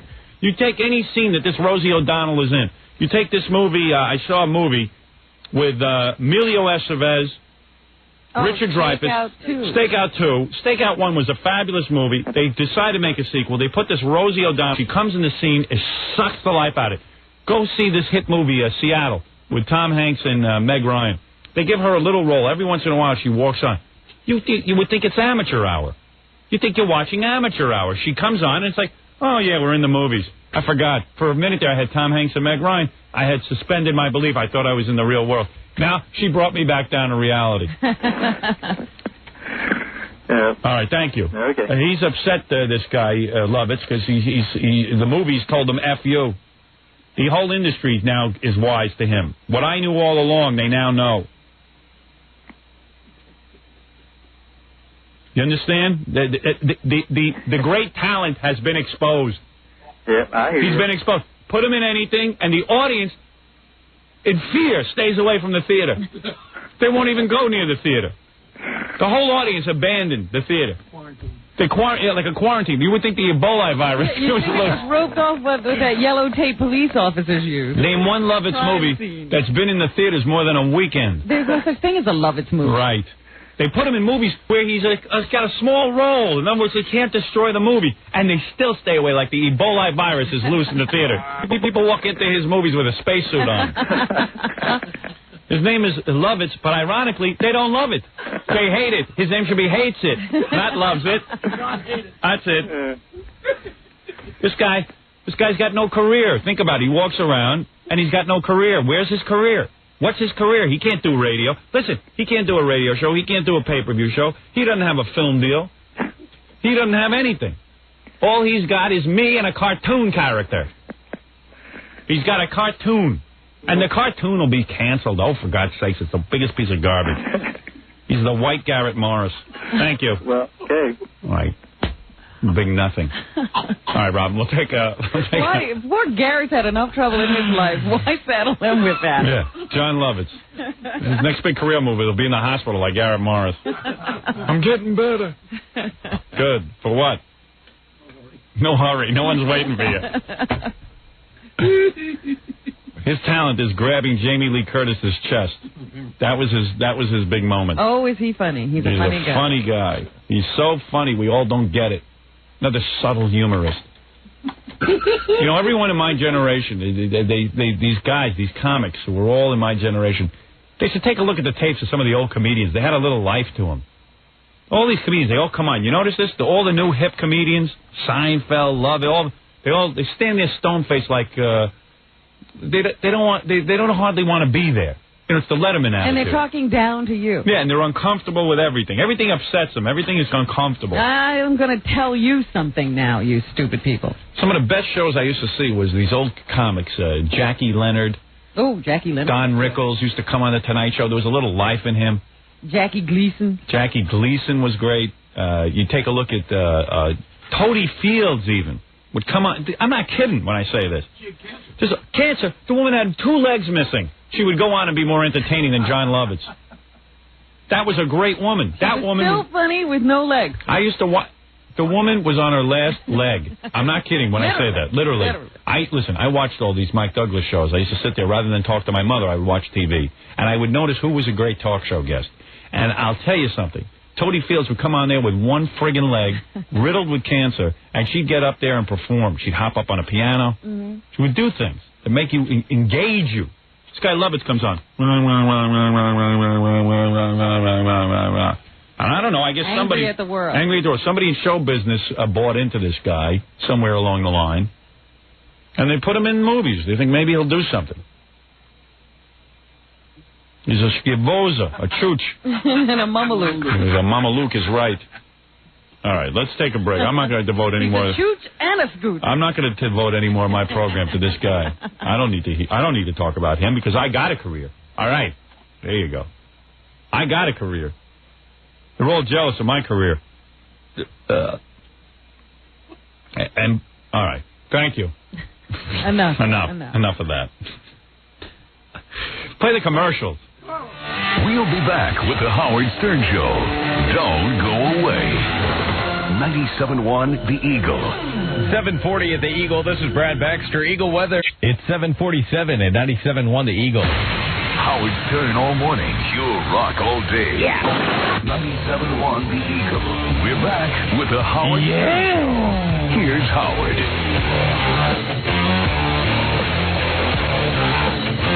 Jackie Joke Man Marlowe, over 350 filthy jokes on CD or cassette. It's $10 plus $3 shipping and handling. Jokeland special, buy 2, get 1 free. 1-800-323-KING. Had a big crowd at Roscoe's last night? Sold out. Unbelievable crowd. Very good. I got a report today that says that Jackie was hostile last. Really? Well, he got them. What else does he need? I got your money, suckers! I got your money, suckers. No. I went to see Jackie last night. How can you work with him? He obviously resents you, and he's so bitter and mean. Yeah, but we know that. There was an elderly couple in the audience. Apparently, this audience member didn't know this about Jackie. Elderly couple in the audience celebrating their 10th anniversary. The guy was in a tuxedo, and Jackie just humiliated the old man for no reason. Plus, he's not even funny. The guy. Not even funny. Hey, I got your money, didn't I? You. Visit Jokeland on the World Wide Web for jokes and Jokeland's internet address. Call 516-9221. That's true, Jackie? Did you really... It was a 2-hour show, and it was fantastic. And it was there was a little tiny couple? Gentleman in a full tuxedo with his big fat wife, and he was drunk out of his mind, and he stood up in the middle of the show and just started mumbling. All right. 516-9221. Well, isn't it up to you to keep him from mumbling? I'll bring you the tape. It was the funniest thing we've ever had. 516-9221 is not a pay service. No, it isn't. Because no one would pay for it. He tried to charge for it. All right. Couldn't get their money. I'll get your money. I love these faxes. I do these shows. I killed those people for 2 hours. Jackie's hostile. You know, who was I talking to the other day? Told me something funny about Scott, our engineer. You know, the sad sack engineer that we have. He really looks like he looks like a sad sack. Yeah, what was that cartoon? Beetle Bailey? A sad sack. I can't remember who told me this, but I think it was Ronnie. Yeah, it was Ronnie, the limo driver. He ran into a woman that knows Scott. She said Scott was in her kindergarten class, and Scott was a very bad child. Oh, really? Because he had trouble when they had nap time. He would urinate. No. What? All over his blanket. Oh, stop it. Scott was a blanket wetter? Yeah. I swear to God. Is it true? Come here, Scott. Where's this woman? She said, and that he had to be taken out of nursery school, and it was a whole thing going on. Scott flunked nursery school? Yeah. Oh, this show, man. Oh. You cannot hide. She remembers Scott? Yeah. She says Scott Salem. He was bald. That was the boy with the rusty zipper. He evidently had like a wedding thing going on, and he would wet her down. Because the whole blanket would get wet, and she'd come home smelling from urine. Oh, that's disgusting. Evidently, he had a real problem, and they yelled at him and everything. Come in here, Scott. He ain't running in here. Must be true. Maybe he's wet. I got to know if this is true. Uh-oh. He ain't smiling. Any truth to this one? You weren't listening? What? Ronnie, the limo driver, met a girl who went to nursery school with you and said that you were a real problem child and that you used to wet your blanket in nursery school when they had nap time and that you soaked her down because she used to like be on the same blanket as you and she'd come home smelling from urine every day from you. Not true. Really? Absolutely not. Okay. You would tell us if it was. Yeah, right. No, I would, but never happened. Never happened? You ever wet a blanket in nursery school? Nope. Was it the other Scott Salem, you think, that you're getting confused with? Yeah, maybe there's another Scott Salem out there. I don't know. There is. Probably many. I'm sure. One of them is my cousin. Oh, is that right? You know him. Yeah. I do? He worked at Channel 9. I swear I don't know him. Okay. Yeah. I don't. Okay, fine. He worked at Channel 9. When you had your show there. Yeah, and what did he do? He was a cameraman. And you think I know the cameraman? Your cousin is meaningless to me. I know, but regardless, it didn't happen. barely know you. I see you every day. As far as I know, I was a perfect little boy. Really? Yeah. All right. Well, perfect? Of course. Yeah. And I had hair. That I don't leave. Very good. Okay, thank you. Okay. All right. Also, I received a fax yesterday that said, "Hey, Howard, what happened to Baba Booey? What's the story there? You yelled at him about 2 months ago and said, can you dress better for the guests and for representing the show? He did it for about a week, and now he's back to wearing his Sasa smelly T-shirts, and he has stains all over them. We watch the E! Show. We see what's going on. What happened? You know, this faxer is right. Of course he's right. Of course he's right. Well, what did happen? I don't know. That's what I'm asking you. I don't get it. Here, it even says, so it's smelly. It says, why is Flop Flop Fluli once again dressing like filth with his gravy-stained T-shirts? I thought you would ask that he wears a shirt and tie. That is the ugliest shirt he's wearing today. Yeah, what is that? I will take heat for a lot of things, but I don't have gravy stains on my but I mean, look at that shirt. It's a T-shirt. Yeah, but come on. I admit that I got lazy. I just got lazy. It looked really good for a while. What I started doing was limiting it. You know, I was dressing really well the day that guests came in. Yeah. And then, like, today, you know, we didn't have any guests, but then I just got down to, like, not dressing well at all. Yeah, I know. It's a headache, man. It's a headache, but, you know, sometimes work is a headache. Everything in your life's a headache lately. I don't know. Even that is too much for you? I mean, just bring a sports coat at least. Okay. Because at one point you were wearing the T-shirts, but you had a jacket. Yeah, right. It looked a little better. All I know is, you know, Howard said do this, et cetera, et cetera. And one day the spin doctors were here, and then I was wearing a tie. And I don't know, it just became like the guy with the tie was a target to make fun of. Like they saw me as the guy in charge, and they just kept goofing on me. Yeah, but that's the point. We have a guy in charge. And people were starting to treat you like you were in charge. People were asking you questions. No. Howard, I can tell you right now, it made no change. I mean, I'll do it. It made a change in my feeling about it. And I would also like to say that I started doing this in September and just stopped doing it about 3 weeks ago. Is it only 3 weeks? Because I've noticed for a while. Well, he said there was a slide where for a while it was just when guests, and then none at all. And then he started wearing bad jeans and sneakers, and then like a jacket over it. Yeah. But it just lost its whole... The effect was gone. Yeah, he looks like a school kid. Carol Leifer asked me how come I wasn't dressed nicely. Yeah. Yeah, I mean... So you weren't even dressing that way for the guests? No, I told you. I completely slid down, you know. I no longer care about my appearance. Yeah, well, I do. All right, I'll snap back up. I'll snap to again. Yeah, lay out your clothes for the week on Sunday. Then you don't have to think about it. Suggestion? I just wonder what it means in terms of, you know, your authority. None. Say that this is the way it's supposed to be, and then he just decides not to.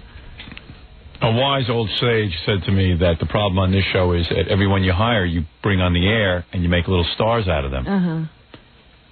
Like I know, Tom's having the boat ride again this year for the clients. Oh, he is? Yeah, I'm not going. But he invited Gary. Gary's demanding a hotel room. demanding it. We got celebrities. No. Gary's a celebrity. Howard, wait a second. Because Gary came to me and says, Gary says to me, Gary says, hey, whoa. Gary says to me, you want me coming home at midnight and then coming back to the show the next day all sleepy? That's what you want for the show? Gary says to me, is that what you want for the show? Answer. I get that for the show anyway.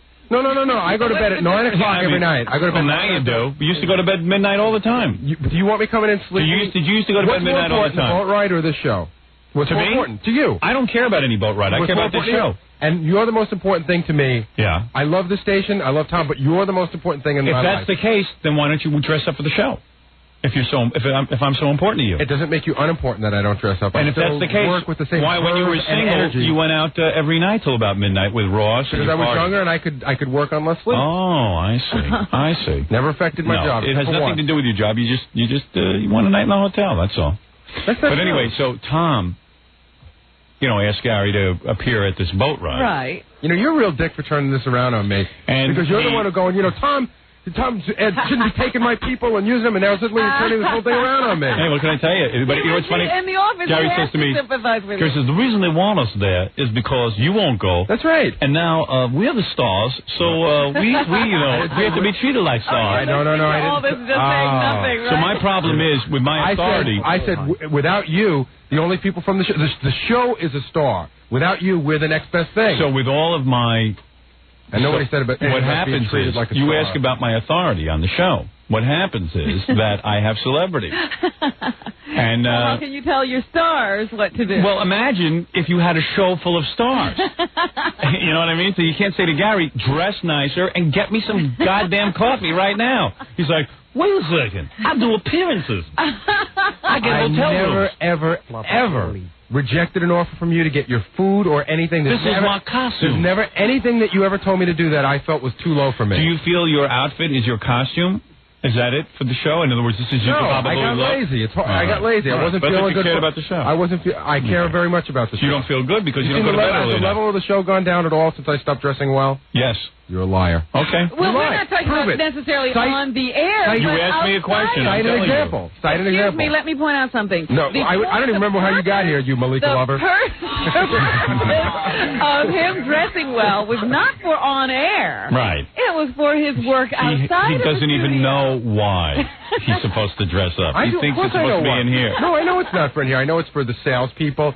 Tom will look at me in a different way. Right. But nobody looked at me in a different way, I'm telling you. I'll go back again. Yeah, I did it for 6 months. I'll go back again. Nobody looked at you in a different way. I don't agree with that. Everybody was saying that you looked better, you looked more professional, they had a different attitude about you. Nobody had a different attitude about me. They might have said, of course you look better if you do I don't know what you... But no one had a different attitude. But you asked me a question. But there's no argument. Has the show suffered since you started dressing? I said yes. You called me a liar. Based on what? I'm basing it on the fact that I see that you get less respect around here than ever. And you were starting to get more respect before when you wore your suit. I saw a general tendency to see people treat you with a little more respect. Tom actually because you were just like a producer. Said he liked it. Yeah.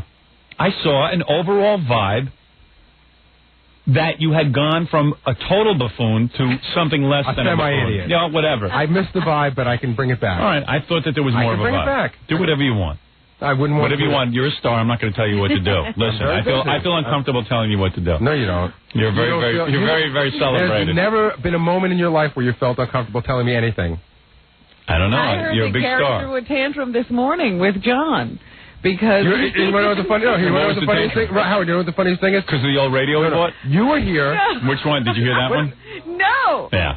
No, I'll explain it to you. The 8 ounces of milk that turned into 4 ounces of milk, and then Baba Booey screaming, I have to eat too! And he had to run down and get breakfast. I asked John to order me. Listen, I'm on metrics, right? Right. Trying to eat a balanced diet. When you eat is key. You have to eat like every couple hours. Absolutely. Right? So, God forbid you miss a meal. All I need is some skim milk, right? So, I asked John once, and John and I have had this long-running argument, which you gave to me years ago, and I took your advice.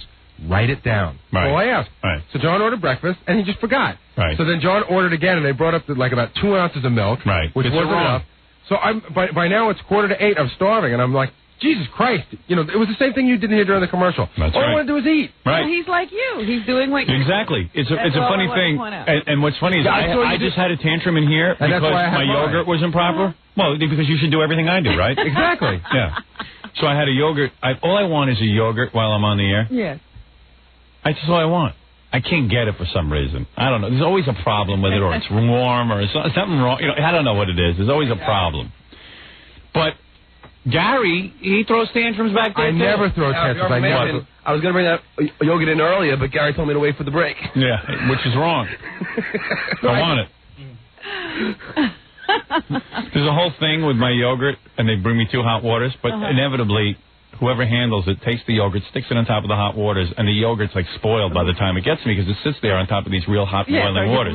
It gets warm and disgusting. And the truth of the matter is, Gorilla's out today, and I told John yesterday, you speak to Gorilla, and you find out everything that he does so that you can be prepared. Yeah, was not prepared. Gary, because if you were prepared, you would have known to bring it in during the break. Not during the break. No, you would have known that. You would have known that. You would have known this was right. Anyway. Yeah, no, but Howard, the reason being is Gorilla left the message that it was 99% fat-free, which it isn't. It is not my fault. Gorilla's wrong. Yes. And second of all, I told Gary, I said, why are you bring it in now? Why are you leaving now? And Gary's the producer. Why are you leaving messages? No, why don't you? Wait a second. Gary's the producer of the show. I said, Gary, should I bring it in now? And Gary said, no, don't. So it was Gary's instruction not to. Gary, you screwed up. John, did you have a conversation with Gorilla? Why are you guys trading messages? Because you have to go run home and get that nap you need so desperately. You and Steve sat down and spoken with each other. Wait, did Gorilla leave a message with you or with you? First of all, Gorilla never told me he wasn't coming in. And Gary, Gorilla never told me he wasn't coming in. So what? Gorilla didn't even tell me he wasn't coming in. He didn't? No, he told you, and I asked him if he's coming in. He goes, this is what goes on all day. This is my life. And the Gorilla told me... Look, I don't care. Gorilla told me... It's all over yogurt. I just want the yogurt. My business. Last case of I just got to eat something while I'm on the air. Exactly. Am I being a prima donna? I don't think so. I just need one of the interns. I'm in intern hell. I just needed one of the interns to go get me some yogurt. Yes. I think the problem lies within the upper management and not with the interns. Oh, I agree. I think upper management should wear a nice outfit. Yeah, it's my fault. I'll tell you why. First of all, Gorilla never even told me that they wasn't coming in today. Didn't tell me either. Quick question. He didn't want to let you know. John, quick question. Yesterday, when Steve was still here, and you knew he wasn't coming in today, did you go over everything that needed to be done today? Simple question. Yes. And you know every single thing. So then why did he have to leave? Why did he have to leave you a message about the yogurt? Because there were certain specifics written down so I don't forget them. And all that was written down was things... Yogurt? Exactly. Yogurt at 7 and lunch at 9:30. Gary's my upper management. And John, I guess, is mid-management. And I need oxygen. I got to get out of this. September, I'm gone. I'm gone. Robin, I can't take it anymore. Our interns I spoke to a guy who completely stressed out, spent 3 months in a hospital for stress. And I'm almost there. Howard, you got to see Gary's tantrum. It's embarrassing. He freaks out because he yells at me because the guy put on 4 ounces instead of 8 ounces. John. And then, hold on. I want to get John. Yeah. And then while I'm ordering, I said... Well, I go, I'm ordering 8 ounces. Now, apparently, milk doesn't come in 8 ounces. It comes in 16 or whatever. So I said, Gary, is 16 going to go? I go, is 16 going to do? Whatever. He's getting all angry at... He's angry at me because, the freaking store doesn't have his 8 ounce freaking I'm angry at John because I told him the first time. Look. I can't take it. Hold it. I can't take it. This is a point that I have to get across. John didn't do his job. I told him once. He didn't write it down. I have a problem. Your problems are important, but I'm telling you that John didn't do it. Gary, you didn't do your job yesterday. You were supposed to call me and let me know about doing this thing. You didn't. So do I freak out on you about it? No. You screwed up, right? All right, please. No, but he Gary screwed Puppet, up. what do you want to say? 16 ounces, 8 ounces, 4 ounces. Forget it. No, but the point is, Actually, he screws up. I do have a suggestion here. Yeah. You make Gary and John both go on the boat ride and then sink the friggin' boat. There you go. No, but Howard, my point is, if he screws up, then it's okay. But when I Tom screw up, going to give you the hotel? I don't know. Tom hasn't even asked me to go, really. Really? He just mentioned it. When he hasn't really asked any of us if I'm not there, you are the star. He hasn't asked any of us to go. In a way, you got a point. I mean, if I don't go, you are the star. And I never said I was a star. No, I'm saying. I said that without you, we're the next best thing on the show. Right. You're the star. No, I'm saying, but you're a star. People do like seeing you. I would never said I was a star. No, I'm defending you now. I don't accept my stardom. Well, Tom is wrong, right? He should provide that for you. Well, since you're a star and he's asking you to do something extra. He hasn't been asked. How did a hotel room come up? I don't know. He mentioned it one day. You're going on the boat ride, and Jackie and I both said, "Are you going to put us up in a room?" And Tom said, "No." Yeah. Well, I think he should. I'm being serious now. I think he should. I think they asked you to do I'm not something going to extra. agree with you because I think there's something weird going on. Well, if I go on a boat ride, I want my own suitcase. Is that right, Gary Puppet? That's right. I wish I started so I wouldn't have to work, too.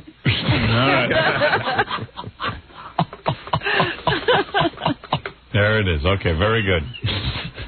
All right, you guys, go back and see if you can get Gary his milk. Yes, John has to find every little thing I do wrong and then run right to Robin and tell her. Right. Now that's not true. No. Robin was mad because I was mad because I get mad because you get mad at me. Oh, wow. What a shame. All right, there you tell me, but I didn't even follow that one. Robin gets mad, then you get mad, and Robin's yelling about her egg whites. Sandwiches thrown at me because he's angry at Gary. All right. Okay, look, listen, Gary, I think if you dress better, it might help. John had no better respect for me when I dressed better. I don't think so. I do respect you, Gary. No, but did you respect me any more or less by dressing better? I think you should dress a little neater. But did you respect me any more because I did? Be honest. No, I mean, that's the guy. But I don't think Howard's concerned about me. That's a loaded me. question. I don't think he's concerned about me. If you say to someone, do you respect me more because I'm dressed better, the point is that someone is always going to say, no, I respect you. It doesn't make a difference what you wear. It's a subtle thing. It's a thing that it commands respect. I told you I was going to start dressing. It's not an argument. I told you I would dress. I'm not resisting. I don't think you're talking about me. But anyway. you just don't do it anyway, so what's the difference? You do resist. What is Here comes Tom. Here's our general manager. The room or the dress? Hi, Tom. It's the dress. That's the dress. It's the dress. Tom respected me more. People definitely respond differently to people on the basis of their dress. Absolutely. You know, Absolutely.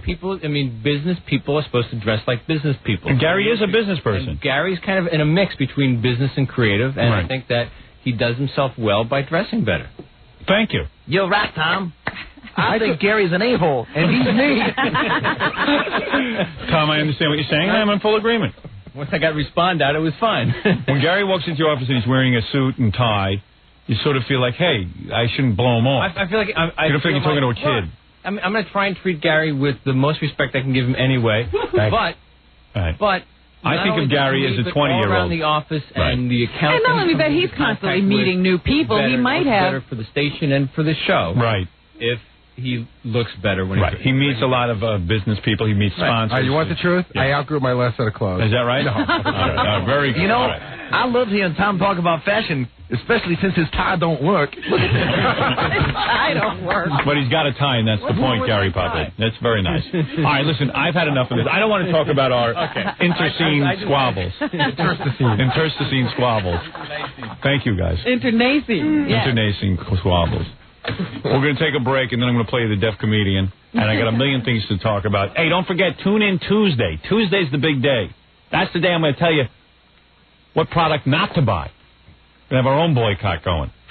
Remember when Rosa Parks couldn't sit on the bus? They put her in the back of the bus? What? All right. She refused to go to the back of the bus. Right. And the blacks boycotted the bus? Yeah. That's what you're going to do. I'm going to be Rosa Parks. And you're going to be the blacks. How's that for fun?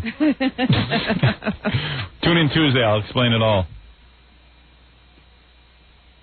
We'll be back right after this. You're listening to The Howard Stern Show. Stay right there. 97.1 The Eagle. 8:08 at The Eagle. This is Brad Baxter. Eagle. It's 8:15 at 97.1 The Eagle. Howard, Harley, and Fuel Talk. 97.1 The Eagle. It's The Howard Stern Show. Here's Howard. All right.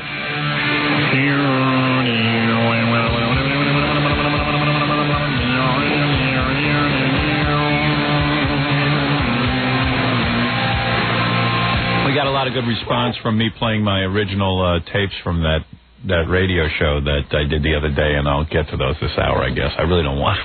It's really embarrassing. Oh, you said you also wanted me to remind you to interview me about my appearance next week? Yes, Muhammad Ali. But I want to play you the tape of this Kathy Buckley now. Oh, yeah, I want to hear that. She's a deaf comedian. Yeah, I think she put out an album. I'm not even sure what this is from. I think it's an album of her live material, and I'm in it.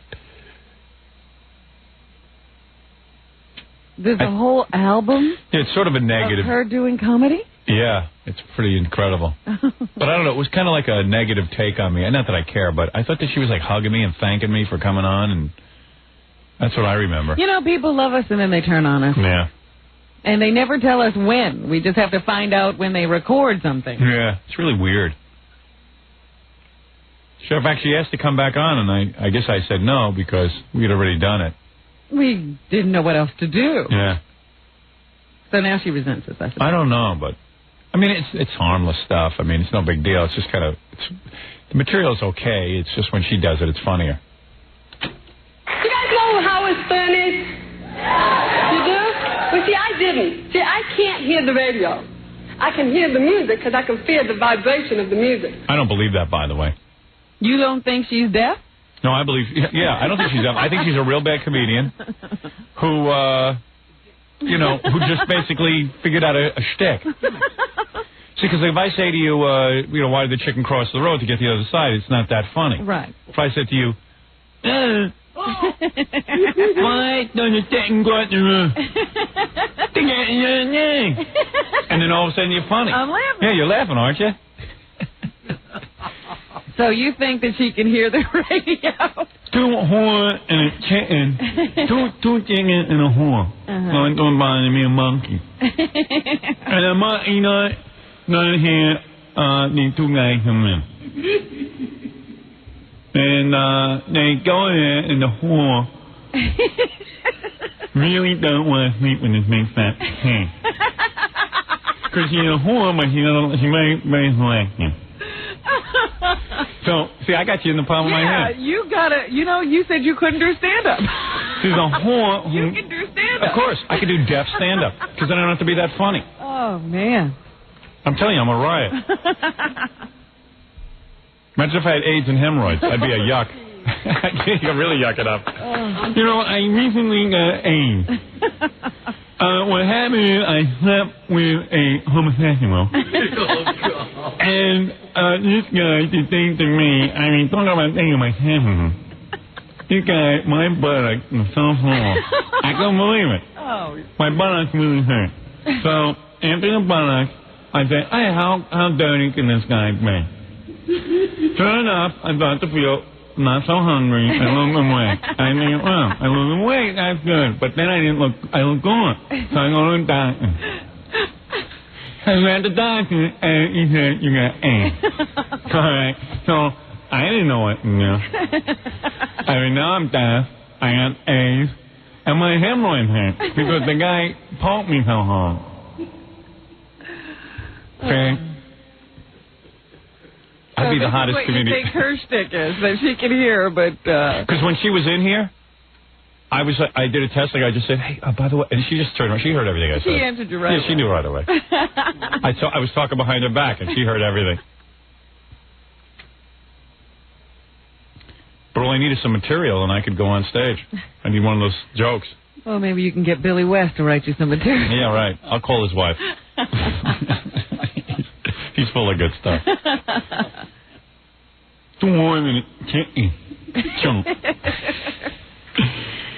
I got into stand-up comedy to prove a point, ladies and gentlemen. What is the point? The point is that anybody, I don't care what you did in the million or what you had a problem with, you could think I'm a great person in that field. You don't have to feel like you're disadvantaged. You're advantaged if you have a will in the way. Thank you. You're not handicapped, you're handicapable. Yeah, sure. Yeah, that's a good spin. What Stern is? All right, so she says, you know who Howard Stern is? All right. See, I didn't. See, I can't hear the radio. I can hear the music because I can feel the vibration of the music. How many times is she going to explain everything about being deaf? But I think this is a joke, and the audience doesn't get it. Yeah. When she says, I can't hear the radio, that's supposed to be, wah! Well, you concentrate. First of all, you got to concentrate very hard on what she's saying. You can't be laughing. But if somebody is talking on the radio, I don't understand what they're saying. So I'm hoping that Sony will come out with a radio with big floppy lips.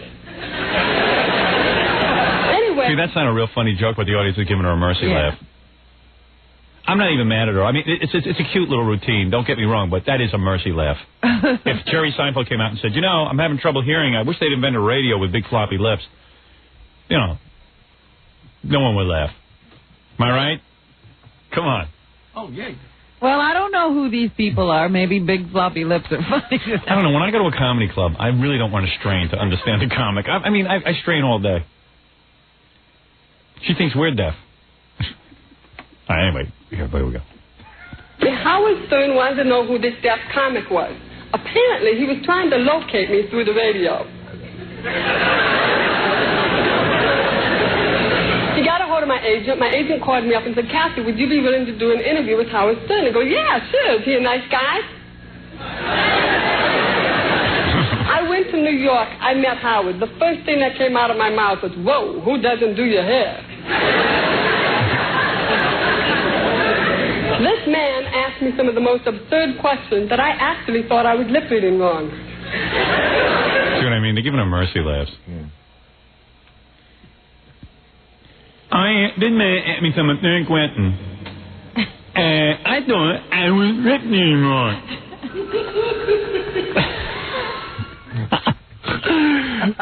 You're a funnier deaf comedian than she is. You take the same material and make it funny. I got a better delivery. I see you're not even laughing at her. No. She's not a good deaf comedian like me. I'm really thinking maybe I'll book myself into a small club and like get a whole. You know what? Wait a second. We have enough trouble. Remember when Andy Kaufman used to book himself as that bad lounge singer, right. Tony something? Yes. Tony Clifton. What if I get a whole get up? Come on. A wheelchair. Look, you can. And I'll be like, I won't be there. Come on, ladies and gentlemen. And I'll be like, I'll be in the wheelchair and I'll be all messed up. I'll be spinning around. I'll have spit coming down. Ladies and gentlemen, I must say that I'm so happy to be here tonight. You're going to be deaf and have TP. Yeah. I'm so happy to be here tonight because there are so many of you who don't think I'm deaf and who have multiple handicaps can be mine. I'm happy to be anywhere. I'm so happy to be here tonight because I'm happy to be anywhere. Yeah. With all my disabilities. Take my life, please. Whose life is this anyway? My arms are too weak to back my guy. I'm a real mess. I don't mind telling you that I'm a mess. But my mind is fine. Don't pity me. You look at me and you think it's hard for me to get a date. You look at me and you think it's difficult for me to get girl. Well, I'm here to say I can't get girl. Now, ladies and gentlemen, I think that my time is up. So for my encore, if you will give me a big round of applause, I will now soil myself. I have not gone to the bathroom myself in the last 12 years. This material is writing itself. Yeah. Hey. Stick around. I'm going to show you my AIDS scam. But I ought to come out on stage with really multiple handicaps, and you can't even understand. Because I could do it really intense, so you can't even understand a word I say. So you're talking through a computer, even. Yeah, I'll be like. I'll be like. Oh, no. Hello, ladies and gentlemen. I'll be like I'm going to do this. I'm not kidding. You'll be typing out the comment. But I'm going to go out to like a club in Milwaukee where they don't know me, you know, and no one will know who I am. Yeah. Ladies and gentlemen. And now, ladies and gentlemen, a big round of applause for Tony Clifton. Thank you. Thank you very much. Thank you. Oh, ladies and gentlemen, you can see I am blind and deaf. And I have a duty bag on my side. This duty bag, because I can't go to the bathroom. It's really not funny. Hey. Here's the saddest part of it all. I have... I can't imagine what the audience is doing at this point. Here's the one... And they can't leave, they gotta laugh. Here's the one part of it all. I have 6 toes on each hand. You have toes on your hand? I have 6 toes on each hand. I tell you, my life's a mess. Things are really bad. My doctor just told me I have throat cancer. Thank God I'm deaf. What I don't know, tell me. I can't hear or see. I wish I couldn't smell. I crap myself every 10 seconds. Every time I go to the bathroom, it's really bad. Because I carry the smell with me. Boy, do I think. Oh, man. Please, roll me into traffic. That'll be my tagline. Like, take my wife, please? Yeah. Please roll me into traffic. Please, roll me into traffic. You were a great audience tonight. Thank you. God bless you very much. Thank you. Yeah, you'll do 5 minutes? Yeah, I'll do 5 minutes and leave. Come on, I'm going to really do it. I'm not kidding. Do it. I have to see this. I want it all on tape because I got to see the audience's faces. And I'll send the tape to HBO and say, look, I'm a deaf comedian. I'm blind. I got AIDS. And, you feature a lot of these people as an inspiration. What about me? Because I saw a special with them, and none of them were funny. But, I mean, in all seriousness. You are a very tough audience, let's say that. Good night, ladies and gentlemen. You've been fans with me. I thought we were going to listen to this woman. She inspires me. Excuse me, are you all applauding? I can't friggin' tell. I don't believe in using blue humor. Trouble is, my hands and feet are blue. Feet don't fail me now. Guess what? My doctor told me I have 6 months to live. I have the Ebola virus. Excuse me, can I drink out of your water glass? You understand my material? Yes. Really? Yeah, it's just understandable enough. I tell you, every morning I wake up, I thank God. I thank God I'm not black. That would be tough enough. At least I'm white. At least I'm white. Richard Pryor had to wake up black every morning. Big deal. See, I'll even get into racial humor. Oh, boy, you're going to get down and dirty. Things ain't that, man. I'm white. He's in the same condition as he's black. Right. Sweet, thank you. And buy my album, My Life and Third Base. Thank you. All right, let's see the rest of this routine. He seemed very interested in your personal life. He kept asking me, are you dating? Who are you getting it on with? Are you married? I said, no, Howard, I'm deaf. I'm not dumb.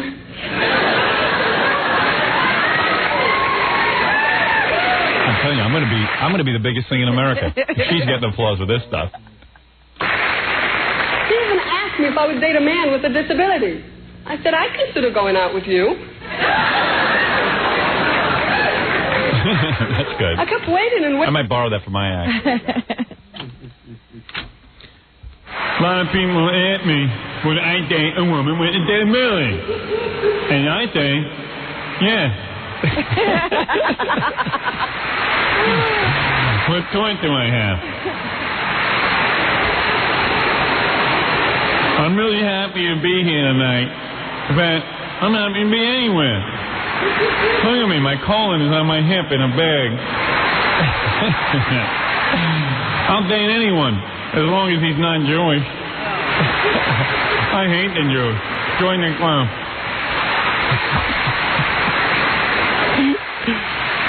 Don't you hate the Jews? People look at you and say, you must love everyone. Yeah. I don't. I don't. Yeah, I hate Jews. Hey, I may be handicapped, but I'm no homo. What an act. I kept waiting and waiting and waiting for him to play music, because I associate the radio with music. So I asked him, I said, when are you going to play music? He says, I don't play music. What do you do, Howard? He said, I talk. I said, how long do you talk for, Howard? He said, 4 hours. I said, you talk on the radio for 4 hours? People listen to you talk for 4 hours? I said, I now know why God made me deaf. Wow. You say that word. What? She says that word deaf. And yeah, everyone goes wild. You think that's the trigger? Yeah, I mean, come on, be honest. I mean, it was a cute routine, but it wasn't that funny. I mean, people were howling. And they were like, ah! Listen to yeah. Right. But Jackie says they never sweeten the laugh. No, I think this is a little heavily sweetened. I now know why God made me deaf. I mean, come on, that's not that. I mean, it's cute, but it's not that funny. Yeah. Thank you, ladies and gentlemen. Good night. I am a valuable human being compared to Jerry Lewis. Jerry Lewis, have you? Jerry Lewis, where did I see dime one? Jerry Lewis. Jerry Lewis, dime one. I haven't seen Jerry Lewis. I'll just get up and make no sense. 5 minutes. See if I get laughs. I bet you I get laughs. All right. I bet you I could just go up and say... Let's do this experiment. And just go up there and go, hey, everybody. This is Jerry Lewis. Jerry Lewis is taking money. Oh, yeah. Yeah. I hate... Get pissed at Andy Kaufman for doing this stuff now. He's a genius. Yeah. Let's go and do it. I gotta tell you, ladies and gentlemen, I hate Jerry Lewis. Joe. Jerry Lewis. They should have suffocated him in his sleep when they were on that road picture with Bob Hope and Dean Crosby. Jerry Lewis, my friend. Jerry Lewis is a friend of mine. You just gonna say Jerry Lewis? Yeah, I'll do 5 minutes on Jerry Lewis. Jerry Lewis should have been suffocated in his sleep by Neaton. I don't like him. He's not a good person. He wears grease in his hair. Jerry Lewis is a bad man. Just because he raised money, I have to like him. I wish I had legs. I'm tired of sitting here in this chair, my Dooney. Dooney. You know what? I hate airplane food. And not hearing a friggin' thing my whole friggin' life. I hate airplane food and being deaf. That is the worst. I don't mind being blind, because then you don't have to look at the airplane food. I wish I had no sense of smell. Oh, that airplane food smells bad. I hate it. And Jerry Lewis, he's a joke. Unbelievable. I'll be an anti-Semitic deaf blind person. That's going to be the greatest act in the country. I'm going to be the biggest thing. I know it. Will you stop it? You're getting beside yourself now. I hate Jews and blacks. If I only had arms from Jerry Lewis. You want to join the militia? Yeah, I'm going to join the militia, but I have no arms. I wish I had arms. I would give Jerry Lewis the finger. I don't like him. I wish I had a colon. I would date Shoshana Lansky, Jerry Lewis's girlfriend. Jerry Seinfeld. He's funny. Because he isn't Jerry Lewis. But he's a jerk, too. Ever notice all the Jews who comedy? Me too. I'll be so damn famous. Oh, boy. I can't wait. Hey, I might be handicapped, but I know one thing. If I was dead, I'd be funnier than Pauly Shore. Hey, you know who I hate? The Spicks. The Spicks? They're not right. And the Jews. They ought to, the angry handicapped comedian. Yeah, they all collect welfare. I don't like welfare. As bad as I am, I never took a day of welfare. I make my money as a comic. Thank you. Hey, I want to create a master race. I'll put myself in the oven. Thank you. Yeah, no Jews, no Spicks, no Negro. I hate Polacks. I don't like them. This is some act you're putting together. You're really going to test the audience. My DNA looks like a can of worms. Look at my DNA. OJ, look at it. OJ is guilty. Yeah, you can't have props. Your hands aren't working. My DNA looks like a can of worms.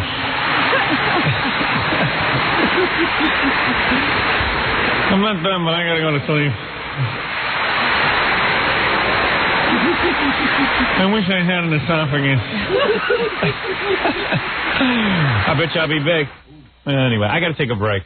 Well, I don't want to hold you back, so let me not discourage you from doing this act. If anybody finds out you can walk, though, you better run. Yeah. I'm going to be in a wheelchair. I'm going to be a mess. I'm only going to move my left foot. I'm going to be like that guy Daniel Day-Lewis. But he couldn't talk. Yeah. All he could do was, yes, he could. Yeah, he could talk. He could grunt. He was really unintelligible. Maybe I should really be bald. Just going to go, the my left foot comedian, because he was like a miserable, nasty, only could move his foot drunk. Yeah, right. I'll be drunk and I'll be angry.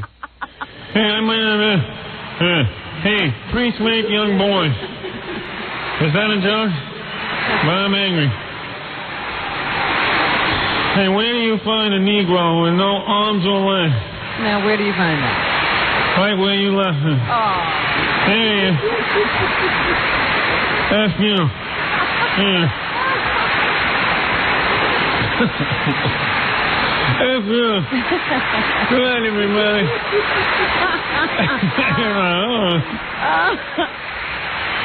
I can only see out of one eye.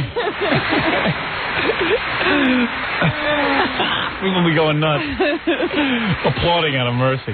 All right, I got to take a break. We'll be back right after. Did we hear the end of her routine? I guess we did. I think that was it. Yeah.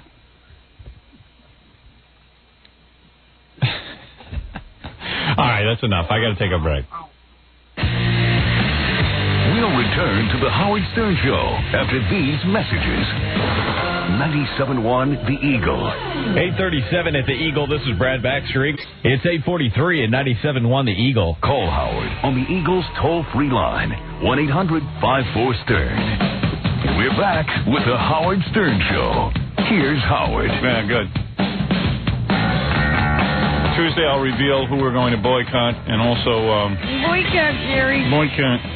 I'm going to take a few phone calls real quick. People are very anxious to speak with us. It's a Friday. They're going to have a long weekend away from us. That's right. Let's pop the phones down and see what's going on. Hi, you're on the air. Hello. Hi. What's going on? Is this Howard? Yeah, hey, how you doing? I ain't doing too good this morning, buddy. You got me real pissed off. I got you pissed off? That's right. That's a bad thing, baby. Where are you from? I'm from Manassas, Virginia. Oh. You sound like Wolfman Jack. Well, I may sound like him, but I don't look like him. You understand? I hear you. Let's talk for a minute, Howard. All right. I've been listening to you since D.C. days, back when you was down here, you and Robin. Thank you, my friend. Right, well, I thank you. But number one, why would you sit out there and make fun of somebody's handicap, man? No, I'm thinking, have you seen these TV specials? I've seen them all, man. Oh, you have? People in my family right there that are handicapped. Yeah, me too. Yeah, so what do you? Yeah. No, you don't, Oh, Howard. yes, I do. Howard, I respected you for a long time. I can't believe you come up off Oh, like the handicapped people love me. No, they don't love you. Hey, and tell that pickaninny to stop laughing right there. Everything ain't funny. Oh, a pickaninny. You know what? I'm not laughing at what you're saying. Hold a pickaninny. Get back in the room. Pick cotton. Pick cotton, baby. All you can do is pick cotton and roll your corn rolls. You understand it? All right, now listen. Go on. I'm hot, baby. I'm burning. I take it you don't like the black people. No, that's not that right there. Everybody is people. Everybody's God's children. You understand? Right. Except and we all love each other. We got we got blacks. We got bad blacks. We got bad whites. Really? But number one, that ain't what we call and talk about. We talk about making fun of that poor girl, the way she talks and stuff. That ain't right, Howard. No, well, let me tell you something.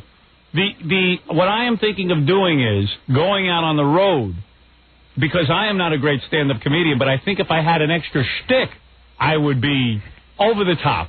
Let me give you an example. Make fun of people's handicaps to bring you over the top. You've been over the top for a long time. No, I haven't. Yes, you have. If you didn't, you wouldn't be sitting there making all them damn millions. And then sitting back there behind there, that dummy sitting back against the wall with that puppet sitting on his fist. I mean, that's what I like to get a hold of him because I drop him like a used rubber.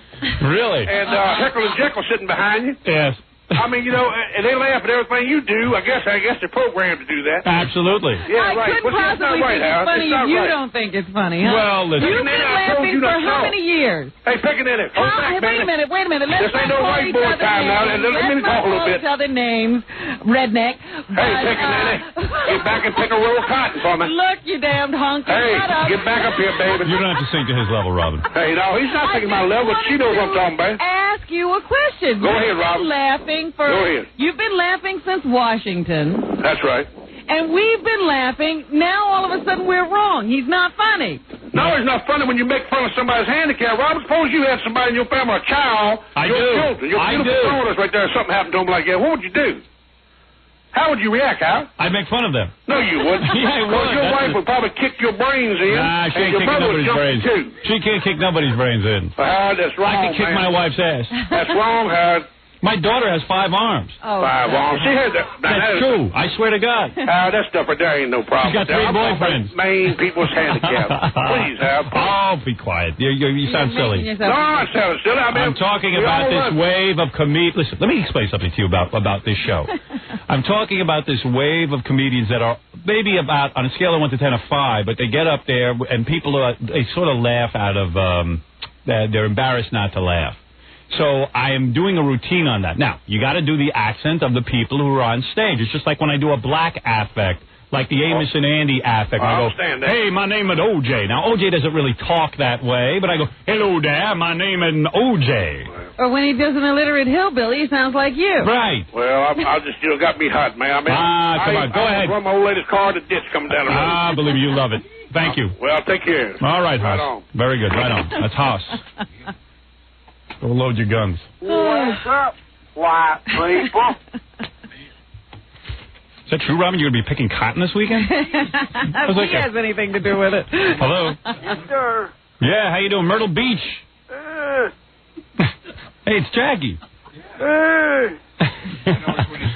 What can I do? Wait, here you go. Wait. There it is. That's the one he's doing. All right, thank you. Hey, can I? Oh, go ahead. Can I ask Fred a question? Yes. My fellow Martian. Yes. Did you get my game, Baba Booey's Adventure? I have. I haven't installed it yet, but I have received it. It's cool. You're cool. Buffalo, you're on the air. Good morning, Howard. Yeah. Yeah. Hello. You're so happy. Ooh la wee, I gotta pee. Listen, darling. How old are you, you old hag? I'm not an old hag. How old are you? 26. 26? Yeah. Yes. Really? 26. I was born in 1968. Are you a guy? No. Oh, stop. Listen, yeah. I listen to you a lot, and I've heard you on numerous occasions talk about how you don't get enough sex at home, and you... I don't. You have to... You want to know the truth? I got laid last time 2.5 weeks ago. You lie. Swear to God. A couple of weeks ago, you were having sex once a week. No, I have not gotten it in 2.5 weeks. What happens? Because you were doing it at least once a week. You had the nice 2 times. My wife vacation. is not physically attracted to me. And you came home and you were having regular sex, and now it stopped? I'm laying in bed last night. I was looking over a map, okay? Because, I'm into this biking thing. Yeah. Oh, by the way, I want to thank the people from Oakley Glasses. They're supposed to get me out my glasses tomorrow. Oh, wonderful. Yeah, boy, it's great having a radio show. He's reading maps and So listen to this. I'm laying in bed. I'm totally nude. Okay, I have just a towel over my genitals, so there was nothing there to turn her off. In other words... Are you laying on your back? Laying on my back, reading the map, in bed, and I had the towel strategically placed on my genitals. Uh-huh. So that, no, I'm not the sexiest guy in the world when you see my genitals, because it looks like a little nub. So, everything looked pretty good, and I've said, I bet you my wife's going to come in, she probably can't take her hands off me. Because, I'm looking kind of sexy right now. My hair's all wet, I'm tousled. Uh-huh. I'm looking a little lean. Clean, I've been relaxed. dieting. I've been riding the bike, trying to get in shape. People tell me my body looks good. And she just comes in. She talks, for a few minutes about the house and the kids, and then You didn't leaves. even notice you're undressed. No. She was more attracted to the map. I very rarely get laid, and even when she came in, she asked me about Joey Buttafuoco and everything. Because Joey called me last night. Oh, he did? Yeah, I spoke to him. And I spoke to Mary Jo on the air. What explanation did he give you? Please. My wife goes, what do you make of this Joey Buttafuoco thing? I said, you want to know what? The guy probably needed a little action. His wife isn't that troubled by it. Some people have marriages that are not that traditional. People are all laying this trip. Mary Jo should leave. Mary Jo should take the money and run. I don't know what money they're talking about. This guy's a mechanic. But Mary Jo should do this. I don't tell Mary Jo what to do. Mary Jo is a person who is married to Joey Buttafuoco. She likes him. She's the master of her own fate. Of course, I'm not going to lay a trip on her and tell her marriage is bad. She likes her marriage. What do I know about it? So I said to my wife, so we probably need a little action. She's probably, who knows, maybe she gets a little action too. That's what happened. Just as Joey's always getting caught, I guess. So you think he was going to that prostitute?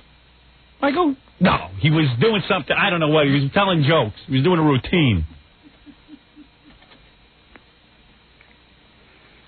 But what did he say to you? He just said that it was a big misunderstanding and everything would be cleared up in court today. Hmm. That's what he said. I said, no offense, I'm very busy. I don't need to hear this right now. Got my own problems. According to the newspapers, there's all kinds of, he was trying to give a wristwatch or something. Yeah, he didn't have any cash on him, so he tried to give her a wristwatch. Hey, listen, let me tell you something. If I was a guy in a marriage where well, not even a marriage. Let's say I'm a guy, I need to get laid. I got a desire. I can't find a woman for whatever reason, and I want to go pay a woman to do it, and the woman wants to be paid to do it. There is no problem with that. Well, Howard, as I pointed out to you before, there is still a law on the books that says in most communities that is illegal.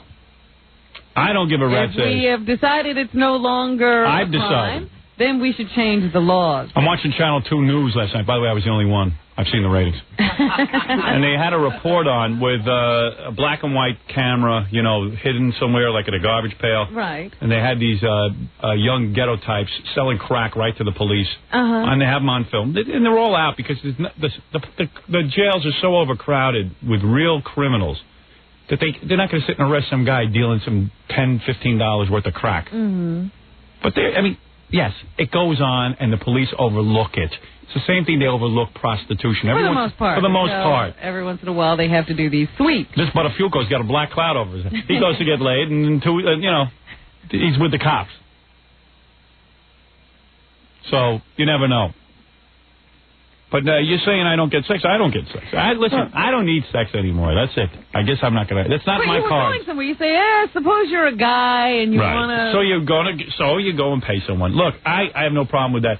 As far as my own situation goes, I could get girls, but I feel too guilty sneaking around behind my wife's back. So I'm going to wait until she gets in the mood with me. Well, you see, that's why I called. You see, I have a phone sex service, and I was calling to offer you my services for free. Really? Yeah. Yeah, and you'd probably tape it, and then it'd end up on hard copy. Yeah, but you're saying all your little dirty things. I can't even have phone sex. Oh, why not?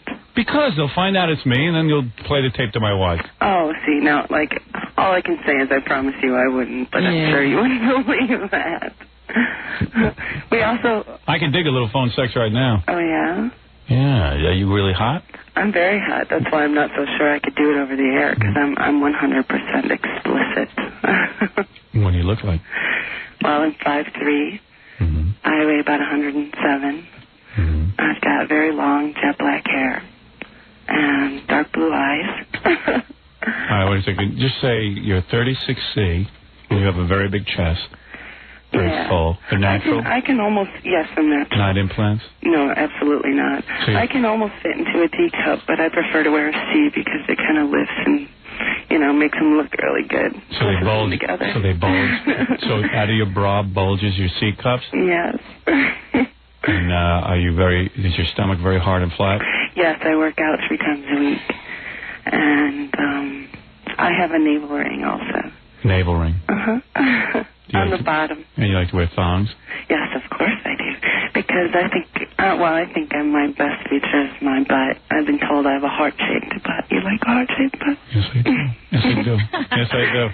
Yeah. You love me. I do. I probably would have a good time with you, wouldn't I? You're very open sexually? Oh, very. I'm open to everything and anything. Right. You really like men?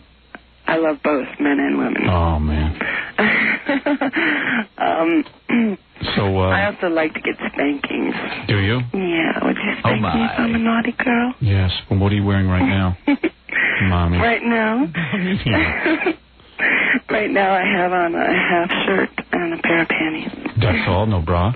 No. A half little shirt? Oh, yes. It's a white half shirt. And I have very... Well, I guess I can't say that word. You already told me. But my your breasts. They're very perky. I bet. Kind of like pencil erasers. That I like. Oh my. I thought you would. You like to have fun with a man, and I make you very horny? Oh, absolutely. No kidding. You are so horny right now, aren't you? Absolutely. Yeah. You're a big strapping man. Yeah, I'll be kissing you right now, kissing your feet, going up your legs. Oh, you'd like to lick my feet? Yeah, can I? Does that feel good? Would you suck on my toe? Yes. Does that feel good? Yeah, I bet you're moaning, isn't it? Oh, yeah. Feel me doing that to you. Wait, now I'm just on your toes. Imagine when I go up higher. Oh, yeah. Yeah, baby. soft Peter, rub your hands up my soft, silky legs. Yeah, let me rub your legs, okay? Mm-hmm. Oh, yeah. So does this feel good? Oh, yeah. Yeah. Oh, yeah. I'm not talking to you. I'm talking to Fred. Can I blow your nose? What? Hey, I get off on that. Hey, so wait a second. So like, let's say we were going to make love. Where would we make love? Where would we make love? Mm. Oh, I do it everywhere and anywhere. I'm very much an exhibitionist. Are you? Oh, yeah. You would come over my house and just wear your little half shirt and panties? Mm-hmm. I do a little striptease for you. Actually, I'd come over in lingerie. I'd come up in my whole get-up. Like, the whole, like, black silk stockings, the seam up the back, stiletto heels, lace corset with a matching G-string. Yeah. And then what would you do to me? Would you start? Where would you start? Where would I start? I would start with your feet. You would? I'd lick your toes. You would? Oh, yeah. That feels good. All the way up. Would you undress me? I'd have to have you completely naked. And then would you handcuff me to the bed? Oh, we're into that, yeah? Yeah. Would you be a bad boy for me? Yes. I could teach you a lesson, honey. I could spank you, punish you. Suck my filthy, greasy feet. Go ahead. You want me to be your submissive little slave puppy? Yeah. I can do that. Come on, baby. Now I'm doing it to you. Let me hear you moan. Oh, yes. Yes, that's good. Oh, yeah. Oh, yeah. Oh, yeah. Hey, she's good. I might give you a call. How much does it cost? For you, honey? Oh, I'm sorry. I would love to. Hey, honey, am I too big for you? I'm too big for you, aren't I? What do you mean, your body? Yeah, I mean, you know what I mean. I can't say what I mean, but I'm too big, aren't I? Oh, yeah. Oh, you sound like you're in pain. Oh, yeah, you can handle it. Oh, yeah. Hey, she's not bad. I'd like to give you a little workout. You've made it with girls, for real? Oh, yes. I've been bisexual for about 5 years now. How old were you when you first made it with a girl? 21. Yeah. Where'd you meet her? Actually, 22, because I'm going to be 27. Who do you look like that's famous? Well, I've been told that my face looks like Barbara Eden. Like I look like Barbara Eden with black hair. Really? Yes, that's what I've been told. I don't know if I agree with that, but everybody says it. And what about this girl, the first girl that you made it with? What did she look like? The very first girl I made it with, she was a cheerleading coach. Really? Yeah, she had a cute little body, athletic legs. She looked really nice. Long black hair, too. Good body? Yes, only she was a little bit, like her breasts were rather small, but... B cup? Yeah, about a B cup. How tall was she? She had to be, I don't know, about 5'5", maybe. Real she had thin? a great butt. Oh, my God. Yeah, where'd you meet her? She had a flat stomach, too. Where'd you meet her? Well, Who did she look like that was famous? Oh, jeez. Oh, I can't think. She was pretty, average looking. But I used to work at a porno shop.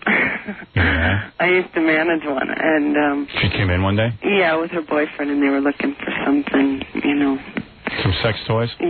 Well, movies? Yeah, they were looking for that stuff too, and she had lesbian movies. That's what she was looking for, and I kind of, What was she wearing? She had on a pair of shorts. I remember, in a T-shirt, like a half shirt. Yeah. That was a long time ago, though, yeah. But it was definitely a good experience. I mean, it was my first and her first, but So how'd they get you into the sack? I totally took control. Well, I don't know. We were talking for a few weeks. I gave them my number. They told me they were interested in a third party. And you told them you were? Oh, very much. He was very attractive also. But actually, the night that we got together, he really wasn't too much involved. He kind of stayed to the side and sort of pleasured himself. Wow. Yeah. Where are you, in Buffalo? Yes. Wow. In Buffalo. What a waste. I know. Tell me about it. She's wasting away in Buffalo, Robin. What is she doing in Buffalo? She needs more action. You'd be surprised. That's a hotbed of action, that Buffalo. Is it? Oh, yeah. Well, she can still, the phone connects to the entire world. I mean, maybe she's just got a great lifestyle up there in Buffalo. There's nothing else to do in Buffalo, but... Is it possible she weighs 500 pounds? Absolutely not. Really? You're telling me the truth? I weigh 107. Well, can we get her here? She has to come and improve. Hey, why don't you come in? Okay. Why don't you come down and visit me? I'll put you on hold. Gary will arrange it. Okay. All right, hold on. I'd like to meet a phone sex lady that looks good. I was going to play my R&W tapes, but I'm wondering if I should wait till we get back. We can do the news and get out of here on time. What do you think? Yeah, why not? Because that's going to be a whole rap, and then I can call this woman Donna. Yeah, it'll take a longer time. Yeah, I'll probably want to get into it with her, so.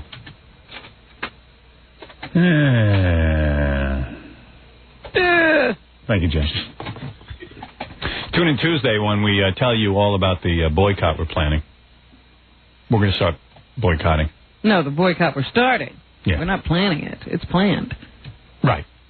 Well, we're going to plan it. It starts on Tuesday. Yeah, the boycott starts on Tuesday. We'll tell you what product not to buy. And this will be the first boycott in history that actually works. Since the bus boycott. Yes. I'm the Rosa Parks. I'm Rosa Parks. You guys are the black people. Fred's the bus. We are going to sit anywhere we want on that bus, aren't we? Yes. Or we won't take it at all. Right. All right, we're going to take a break. We'll be back right after these words. You're listening to The Howard Stern Show. 97.1 The Eagle. You're listening to The Howard Stern Show. Once again, Howard Stern. I got a fax, Robin, that says Mr. Stern. The guy shows me some respect, calls me Mr. Stern. Great show this morning, but please answer me one question. If you're waging a full-scale warfare against a sponsor via boycott, why wouldn't you want to do it before the big holiday weekend? I'm sure there's a logical reason. Please tell us if you can. Well, I can't. I don't know. I just thought that Tuesday was the appropriate day. I don't know why. I have no rhyme or reason. And Tuesday will be the day. It feels right to me. Oh, okay. I do a lot of things by gut. That was interesting that there's a big weekend coming up, and it might be a good time to strike. Hey, Gary, bring me that record. You know, quickly, Robin, I know we're about to start news, but this is sort of news. I got a hold of this. I got a hold of this Michael Jackson single. Oh, really? I'm trying to figure out what he's singing about. Is this the one with his sister? Yeah. What was that? Who am I talking to? You're talking to my gut. I told you I do things with my gut. That's why I have a gut. I see. You ever notice that big tie around my stomach? I need it. So you want to hear the Michael Jackson single? Yeah. I mean, yeah. I heard someone doing a kid on the street question and answer thing earlier today on one of my services, and they were asking kids if they were excited about the new Michael Jackson CD coming out. Oh, all the kids are. Kids said no. No, He's weird, dressed like a woman. Yeah, looks like a woman. Naughty radio with rap. Naughty radio, no rap. Huh? I'm trying to figure out what I'm supposed to play here. Wait a second. Death Radio Mix.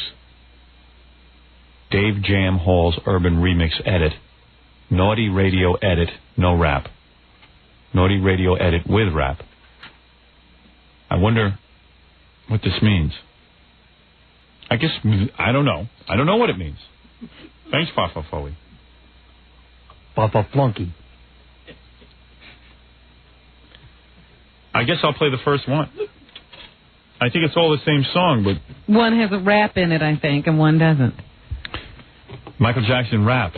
I mean, just tell me what he's singing about. That's all I care about. You're good at this. Michael Jackson? Is he selling any of these? I don't even know if it's been released yet. Oh. I hope it bombs. I hear Sony's putting $30 million into promotion. I don't believe that. I think that's a hype. That's what I hear, but... You can't put $30 million into promoting a record and then make money back on it. You just can't. That's a lie. I suppose they have an investment in him as a star, and they're looking at the long term. They have to revive his career in order to make any money down the line. You want to make money? Don't invest $30 million.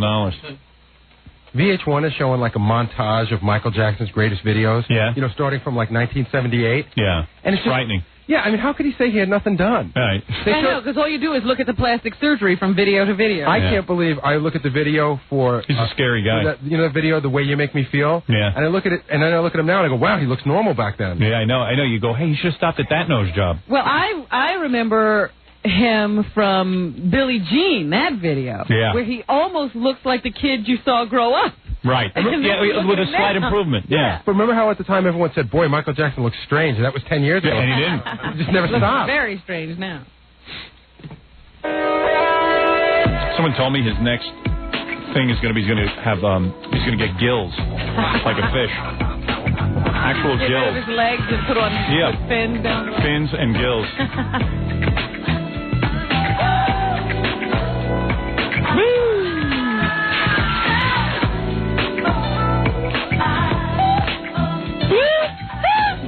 I don't get that. Oh.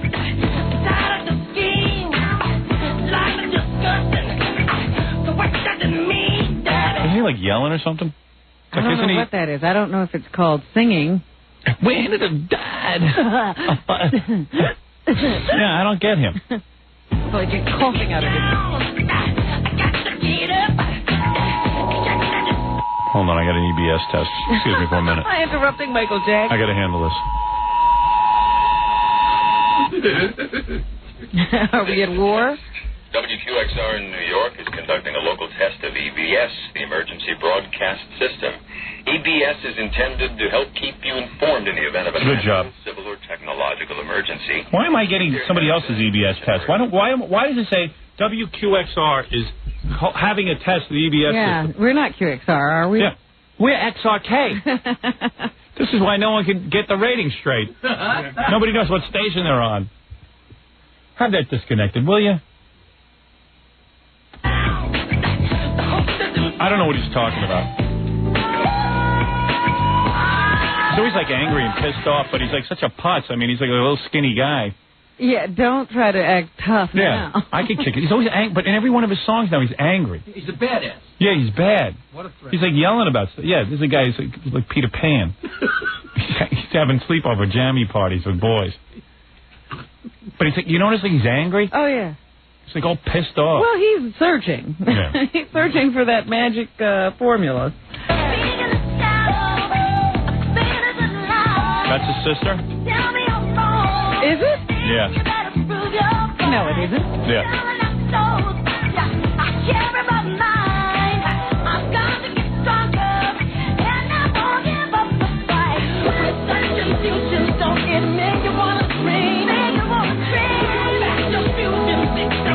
He's like, he's all pissed off. She sounds like him. Yeah, but he's all pissed off.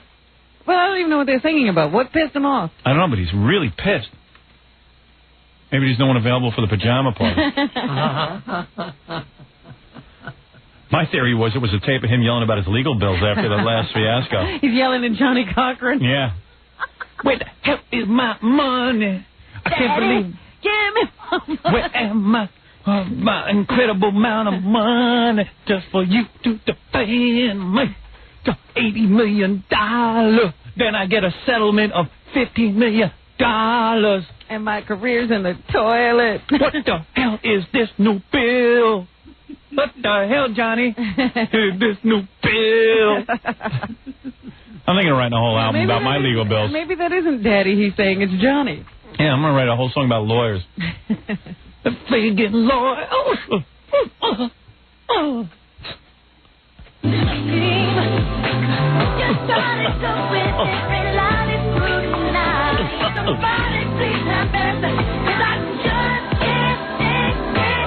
I built a movie theater for little boys. They were sick. All I wanted to do is help them out. Then I gotta hire Johnny Cochran to defend me. I can't believe $80 million. $80 million. Why is Janet singing so you can't recognize her? Because she's embarrassed. It's her brother. Guys can't get into that. That's why he has little kids as fans. Yeah. When a grown man is going, he's like Jackie. Yeah.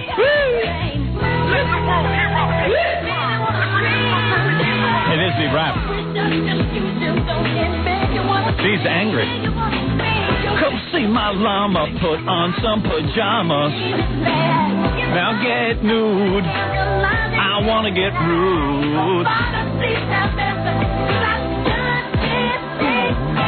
I married Lisa Marie. Oh, angry and pissed off.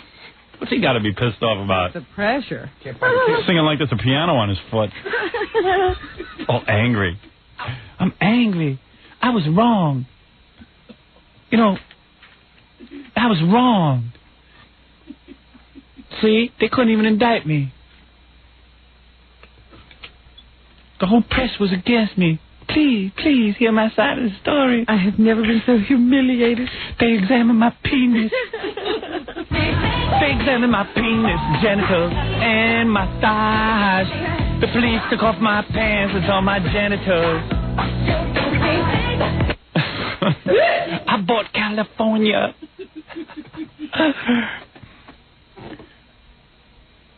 I should have made him leave the country. Remember when he was going to leave the country? Was he going to come back? Well, he was out of the country. Yeah, he was going to come in. And we hounded him back. They pulled my pants down. They found spots on my weenie. What you want from my weenie? No, my weenie had spots on it. I didn't want the world to see me. My weenie. My weenie. My friggin' wiener. The hell you looking at my wiener, Mr. Policeman? The hell is going on? Woo! I'm going to record a song. You are. So you don't even know what he's singing about, do you? No. I finally got something about stopping the pressure, and I imagine it's about all of the trauma he suffered this past year. But he certainly... He's woo-hooing while the real black guy is rapping. Are black people supposed to understand what this guy's yelling about? Oh, don't ask me. They're weaving and breathing, and I mean, like, what's the black guy now angry about?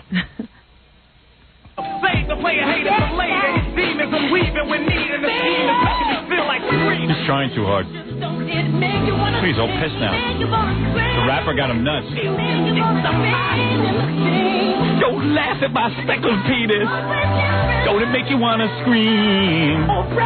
Don't laugh at my speckledness, you rat bastard. Ow!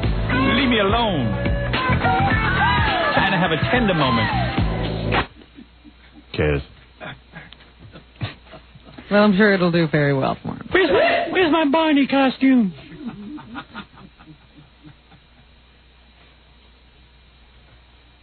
Yeah, I don't know, man. I hope his record bombs. Personally. No offense. I don't like him. I know him. I don't like him. I met the man. Had a meeting with him. What'd you meet with him about? You'll see. You'll eventually know. But it's too good a story to just lay out here for free on the airwaves. Oh, you were going to do what? Have a pay-per-view special to announce why you were I'm going to reveal meeting with That's right. Michael Jackson? Yeah, you got to pay $29.95. Oh, man. It's too good a story to tell anyone. Well, then keep it to yourself. Exactly. Yeah. Me and Tinkerbell had a meeting. All right, Robin, what's the lead story? Is it Joey Buttafuoco? Whatever his name is? Well, I thought I'd start off with the fact that OJ is fighting back for the front page headlines. Yes. And they have thrown another juror off the case. So he's not this is terrible. taking this Joey Buttafuoco thing lying down. He wants the front page back to himself. I know, because Joey's on the front page. Yeah. I couldn't believe it. OJ's very upset about being knocked off by Joey Buttafuoco. You got old Joe and OJ all on the front page. It's pretty wild. Well, Rob and I were talking about this. We were watching TV last night, and the Joey Buttafuoco story hit. And a lot of the television stations just took our radio broadcast and played it. Yeah. And they said courtesy WXRK, and I know WXRK... There was no courtesy involved. No, there was nothing courteous about it. It's just it hijacked from WXRK. But anyway, I was watching all the news reports, and then they interviewed Joey's brother. They tried to get Mary Jo. They couldn't. Right. Everybody had a picture of the reporter standing at the front door of the Buttafuoco home trying to get Mary Jo to come in. There was a lineup of reporters just to get that shot. They should get a pool feed. Yeah. So anyway, because each report is identical. So finally, the only Buttafuoco they can track down is Joey Buttafuoco's father. Right. Who looked right out of Pritzy's honor.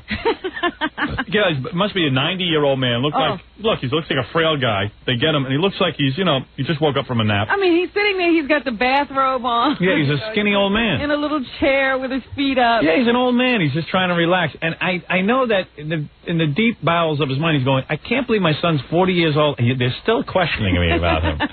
At what point do I'm still taking calls, like, from the principal at school. Yeah. Joey messed up again. So the reporter comes in. I guess he gets a hold of Joey Buttafuoco's father. The father's sitting there. I don't know where he is that they're interviewing him. Maybe at that car dealership. No, he was in his home. Was he? Something. He was in a bathrobe. So the guy's like, hey, I did my job. I raised this kid. What are you asking me He's for? He's an adult. Right. Go interview his wife. Says, well, Joey. Yeah. So the reporter comes over. Big media story. Yeah. The reporter comes over and he says to Joey Buttafuoco Sr., he says, so, Mr. Buttafuoco, what do you think of what happened? He goes, what happened? I don't know what happened. He says, so they're breaking the news to him right on TV. They say, your son was picked up for soliciting a prostitute. Okay, goes, what? He says, your son was picked up for soliciting a prostitute. He goes, I hadn't heard that. What kind of news is this? My son wants a Hummer, and this is news. Well, what are you going to do with Joey? It's a setup. You know, you say Joey Buttafuoco, it's big news. Is that what he said? Yes. My son, the celebrity. Every's a slow news day. He probably said, wait a second. Didn't the president just get attacked by a Polak? Didn't the... They are bombing. NATO bombs are falling on Bosnia. Didn't the militia just blow up Oklahoma? What are you talking about? My son wanted to get a little action. What am I going to say? I don't know what to say. I don't know what to do. Throw him in jail. What do you want from me?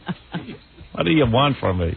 It was sad, though. I mean, just watching that whole thing. Everybody running around Long Island trying to get the story.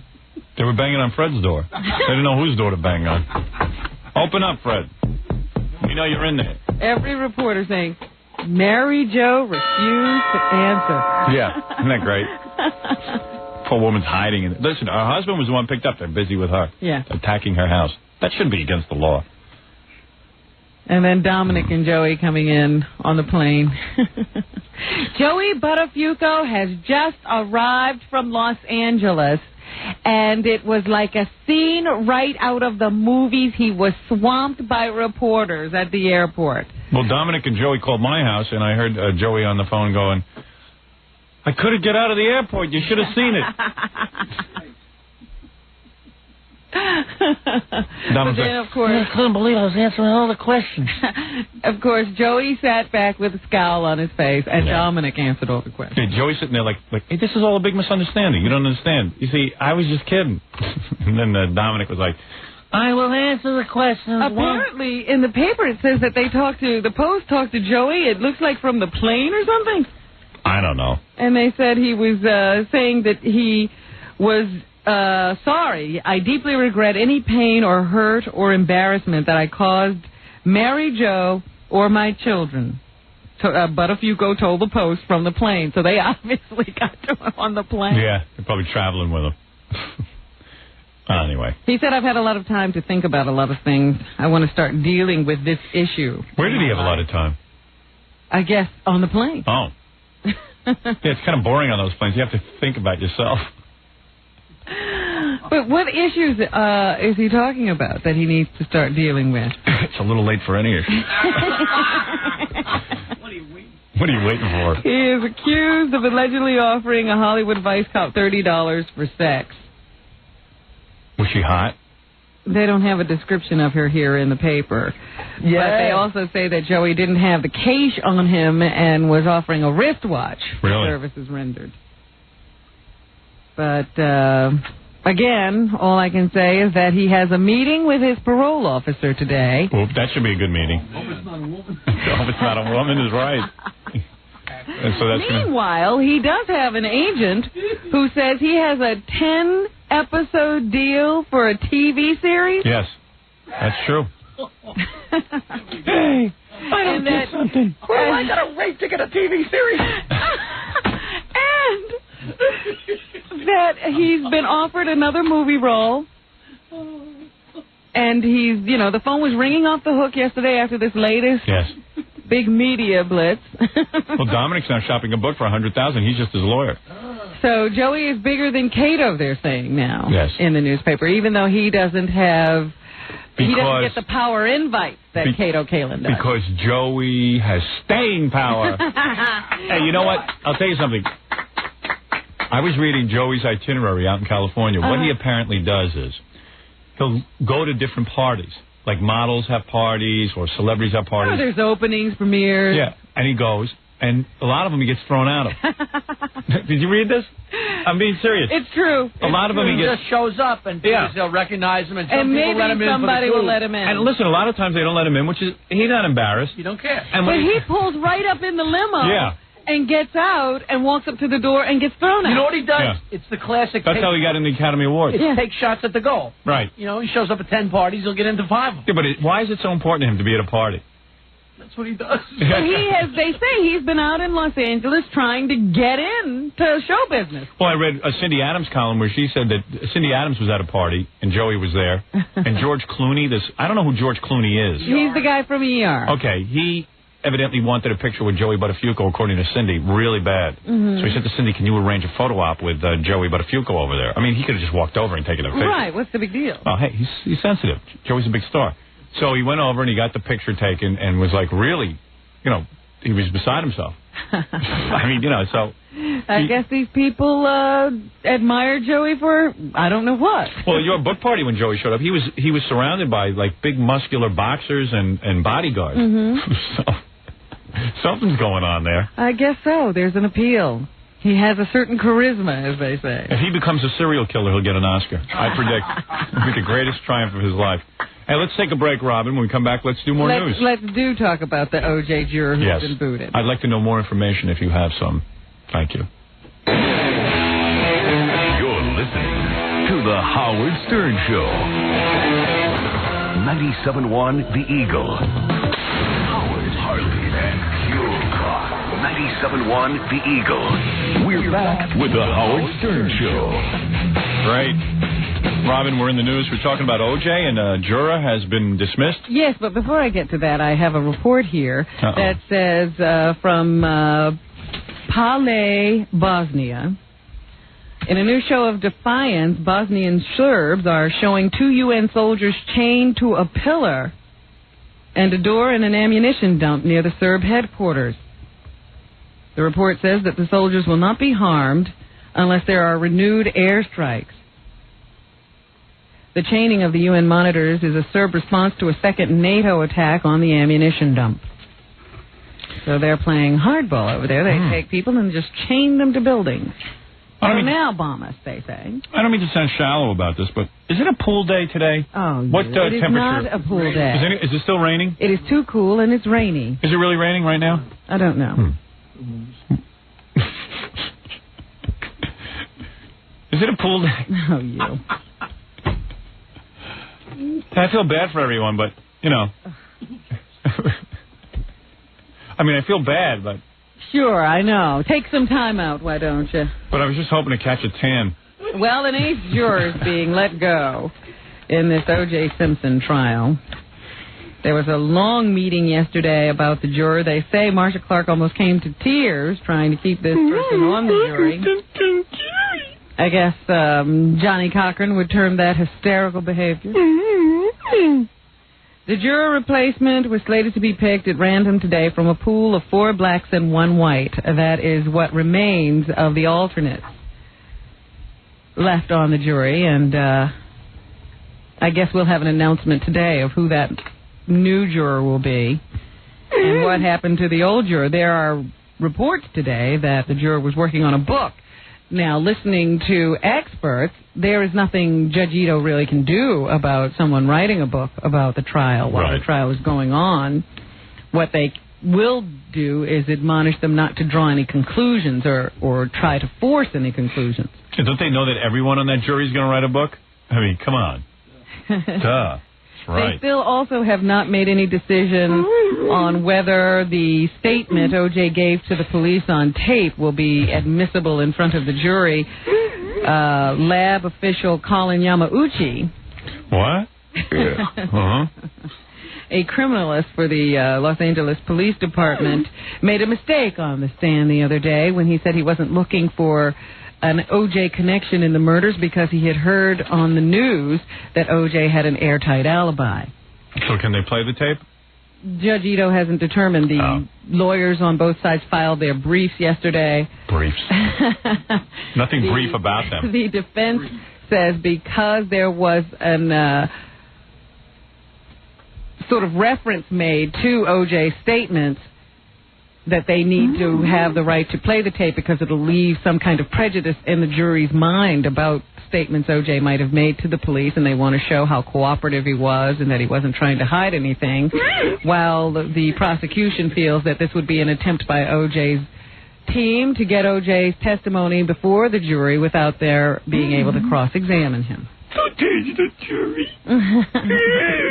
Have my period.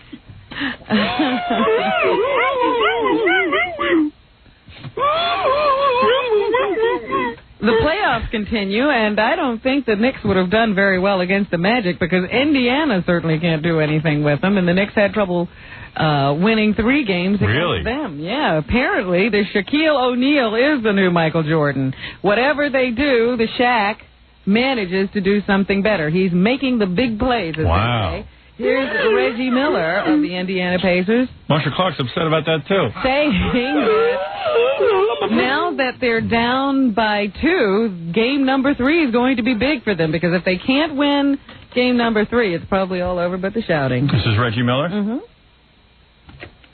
Game 3 is going to be big because I think they're going to come out and try to get that one. And then after that, it's almost academic, but, you know, that's a big game for us. I don't know what they're talking about in the other locker room, but it's going to be a big game for us because we are down. I love, too.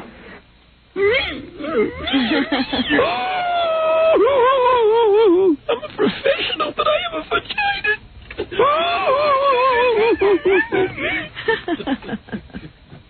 Do you think she's a little bit weepy for her job? She needs something that only certain men can give her. Certain men. Yeah. Would I know any of these men? I know I'm not included in that. I barely have what she needs. Cardinal O'Connor is on a recruitment drive. You ever notice that every sports interview that you play is exactly the same? Yes. It's a big game. We got to try to win, but I know they're going to try to win because it's a big game for them, too. Because, you know, and I don't fault Reggie Miller. I mean, it's just that these guys ask the same questions. It's like when you tune into sports radio. They got these sports stations. Hello, Bob. Calling you. I'm wondering if you think the Magic is going to do it this time around. Yeah, I think so. Looks pretty good. Well, it's like even in boxing, you know, you interview Mike Tyson, he's prepared for his fight, and the other guy says, well, I deserve this shot, I'm ready, I have a big punch, and no, it's not too much to ask that I get a chance at the chance. Hey, Mike, who do you think is going to take this series? I think it's going to go a full 7, but you got to remember something. Always ask yourself, who's your go-to guy? Who's your go-to? If you know who the go-to is and you're down to the final 8 seconds, then you're in good shape. If you're the Knicks, who's your go-to guy? Patrick Ewing? Right. If you're the Magic, who's your go-to? Shaq? Right. If you're Indiana, who's your go-to? Reggie Miller? Right. That's your go-to. Shut up. What? I was saying, Howard, what? No, Robert, you're saying how none of these interviews are ever original. Yeah. Have you read the Sports Illustrated interview with Dennis Rodman? You know, the blonde hair guy. Have you heard some of the stuff he's been saying? Yeah, I got to admit, he's off the scale. Yeah. Well, yeah, he's not a sports guy anymore. He is an entertainer. Right. What is he saying? He's got bad tattoos. He fantasizes about playing basketball in the nude. Yeah. He contemplates suicide often, and he most identifies with the gay community because they're persecuted like he is. Wow. Now, that's an interview. But did you hear that he announced the other day that he is no longer just a basketball player? Right. He is an entertainer. Yeah, he's doing stand-up. Did you see what happened when he got suspended by his own coach the other day? Yeah, because he wouldn't... When they went to the sidelines while everyone was in a huddle, I guess he wasn't going to be included, so he just laid down on the floor and put his arms behind his neck and started lounging. He must be real good if they're putting up with that crap. Well, he really is good, but he's nuts. He wants to have a game where he pulls down 40 rebounds, and then he's going to walk off the court, hand the ball to his daughter, and retire. In the nude? He's got real bad tattoos. His hair has been orange, purple, and green all in the last week. I don't have any problem with that. The tattoos, those are permanent. He wears one of those. I think he's got a belly button piercing, and he wears a chain around his waist, too. Oh, that's hot. Hey, nothing wrong with that. He says he's not going to marry Madonna, but he does take her career advice, and he's looking at Hollywood. Wow. So you do get an unusual interview from him. He's got everything but an internet address. He might have that, too. I don't know. John Cardinal O'Connor is looking for a few good men. Is that right? Yes. The leader of the Catholic Archdiocese of New York announced yesterday he'll try to recruit men into the priesthood at an August retreat. Well, let's see. What's the positives? You never get to have sex for the rest of your life. And you don't have to get married. A lot of the guys you hang around with are probably busy with boys. And you get to dress up in funny costumes. Okay. I'll sign up for life. Well, Cardinal O'Connor would admonish you to think about it because the priesthood is tougher than the Marine Corps. Not macho tough, integrity tough, self-discipline tough, self-sacrifice tough. Plus, you don't have to wear underwear underneath those big robes. That's a big benefit. That's part of the discipline. Gentlemen, you'll never wear underpants again. As soon as you enter the priesthood. The retreat is scheduled for August 6th through the 9th and will be the first of its kind, according to the Reverend Robert McKeon. You will hang free under your robes. You can dangle. McKeon said it isn't easy to fill out the ranks of Christ's army these days. No kidding. So they have to go to this special recruitment drive. Yeah. So if you're single and you're thinking about the vocation, maybe this retreat is for you. That ain't no vacation.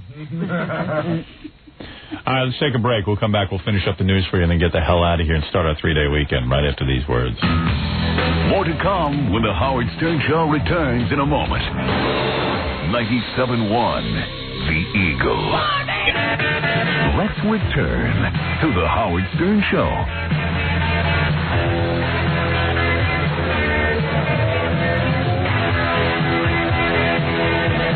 You know, one of our interns is a Eucharist minister.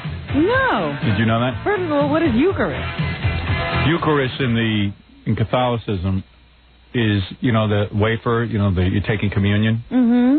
The wafer that you eat, the Holy Ghost. You know what I'm talking about? This is my body, this is my blood. Yeah, that. So, you know when you're like in church and you see like the dude, the main dude, and then off to the right is like some guy doing a whamma jamma over the Eucharist. You know, like he's making all kind of weird arm movements and stuff. It's like doing, voodoo over there. I'm not Catholic. I don't know about that. No, I'm half Catholic, so. So I can tell You're you enlightening me. Well, I'm not all that even versed. I mean, I was not raised properly. But Richard is this intern who has, like, pink hair. Wait a minute. You're not telling me Richard is the Eucharist minister? Yeah, is he the last guy you'd pick out? And he had to take, like, 5 weeks of courses to be the Eucharist minister, and every Sunday he has to go and... He's still doing it? Yeah, he blesses the communion. Richard is religious? I don't know if he's religious. I think he's just into handling wafers. He's there for the wine. Do you know, I meant to do this story the other day. They just did some kind Where is he? He doesn't want to come in. Why? And then I said it to Tom, and Tom goes, "Hey, John, everyone has the right to privacy of religion." Oh, be quiet. What is this? What's going on in the halls out there? Everyone has the right to a choice, but we have to know Richard won't come in? Yeah, he won't come in. He's being really weird. Why? I don't know. I'm like, Richard, come on in. He goes, I don't want to discuss this. I don't want to. Really? Why? Order him in here. I'm fascinated. Just say it. Just say well, everyone is entitled to their right of religious freedom. No, freedom was one thing. Privacy is another. Yeah, who's entitled? Where does it say in the Constitution you're entitled to privacy? Ask Tom that one. Tom. Oh, come on, Richard. Don't be a fuddy-duddy. We want to learn more. This is fascinating. It's fantastic. I tried pulling him out of his chair. But anyway, I mean, this is very pertinent. I was reading they did a study of the wafer. Yeah. And in the Catholic Church, don't they all eat off of, you take it out of somebody's hand or something, and if you're drinking out of the same cup, they did a study and showed that spreads germs. Richard, what's the big deal, dude? No. So you're a minister. So what? So like you stand by the priest, right? You're off to like the right-hand side. Right. Well, during the service, I'm in front. It's just funny to think of Richard, who's like with the pink hair. He's got crosses on arms, and like, which is kind of sacrilegious in a way.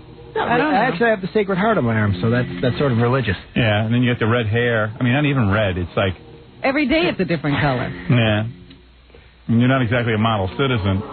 Well. So what happened? When did you get so religious? What's that all about? I always have been. Really? Yeah. And so you don't have sex before marriage? No, not necessarily. What does that mean? He gets it when he can before marriage. So wait a second. So like, does the priest think you're weird that you have like weird color hair and junk, or he digs it? Well, at first he thought I was a little strange, Right. But then he after I talked to him and met him a couple times, he sort of warmed up to me and thought he's just like a lot of the other priests I know. Well, he thot it was pretty cool that that I still came to services and I like you were a young person who still cared. Right. And then like, what'd you have to do? Take like a 5-week course to become a Eucharistic minister? It was about 8 weeks. And then what do you do what do? You handle the wafers themselves? Yeah, or the wine. Now let me ask you something. Is the wafer one big thing and you break it off? No, they're individual. They're already they're little circulars.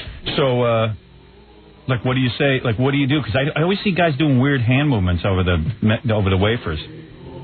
Or something. You guys are doing something weird in the corner. You do a little dance? The priest blesses it. I don't. Yeah, but you're doing something. You've been studying for 8 weeks. But just, about the service and about the meaning of it, yeah. So what do you do with the wafers? You just hold them? Yeah, give them to people when they come. You put them in your hand and then you put them in their mouth? Yeah, I wouldn't eat anything you held. No offense. Is that really the body of Christ, or you just say that? No, that's the body of Christ. Is it? Cool. What? I got a fingernail here. No, but the study I read said that, you got germs all over those wafers. Yeah, hey, don't make fun of this, Robin, because you know why? They did a study. I saw this wacky documentary. They had these really weird, like, African people praying to a rock. This is real stuff now. You know what I mean? You're talking about the wafers. Look at how serious he takes it. Yeah. You're talking about wafers. You have to study this stuff for 8 weeks. Just what does his religion mean to him? Well, it means that you'll probably go to heaven, right? Yeah, ultimately, yeah. Sure. But you sin. Yeah, I do. Yeah, but then he's excused. One thing you don't know about Catholicism. But I also ask for forgiveness. Right, exactly. You can do whatever you want. But you're going to go out and sin again. You don't go in there every week with the idea that tomorrow I'm going to go out and try not to sin. No, I just go in there with the idea that hopefully I can try a little bit harder. Do you go to confession? Actually, I don't. I should, but the priest's hat must spin around. Because really, you must have. Yeah, just from getting your hair dyed. All right, dude, that's pretty weird. But you always continue to surprise me, man. Is that right? But this Howard, is he was the same leaving guy. 4 months. He never let me know at all. I know he's all uptight about it. Wait a minute, this is the same guy you caught eating out of the trash can. Yeah, I know. He was eating my cold carrots out of the trash can. Want a carrot, by the way, man? I got a whole plate. No thanks. What's the carrot? Yeah. So this isn't like what time? St. Patrick's Cathedral he's working in. No. What time do you have to go to church every Sunday? Well, it depends. I don't have to do it every Sunday. I do it. It's usually about 2 times a month. What do you wear? Every other Sunday. Do you get a special uniform? No. I don't have to. It's not like an altar boy. I don't have to dress up in uniform. You're in a regular old nice suit pair or of slacks. You wear a pair of slacks? Yeah. Do you wear underpants? Underpants. I wear underpants. Do you? Yeah. And you go there, you don't even wear a suit? You just wear like slacks and a shirt? Yeah. And they don't give you a special hat or anything? No special hat. And nobody's ever bothered you in your entire experience? What do you mean? Well, he's never had any trouble with priests. No, I've Oh, no. He's not that attractive. And then, like, you stand there for the whole ceremony, and then what do you do with the wine? You just pour it? No, give it to the people as they come up, when they come up for the communion or for the wine. You hand them the wine from the same cup. Is it real wine? Yes, it's real wine. And they all drink from the same cup? Mm-hmm. I wipe it after everybody drinks. Oh, that's always been... What do you wipe it with? Your hand? No, they have like a handkerchief. A Sandy wipe? It's just like a dry handkerchief. Yeah. Oh, yeah, that works. Yeah, ask OJ. That's what he mopped up with after after that unfortunate incident.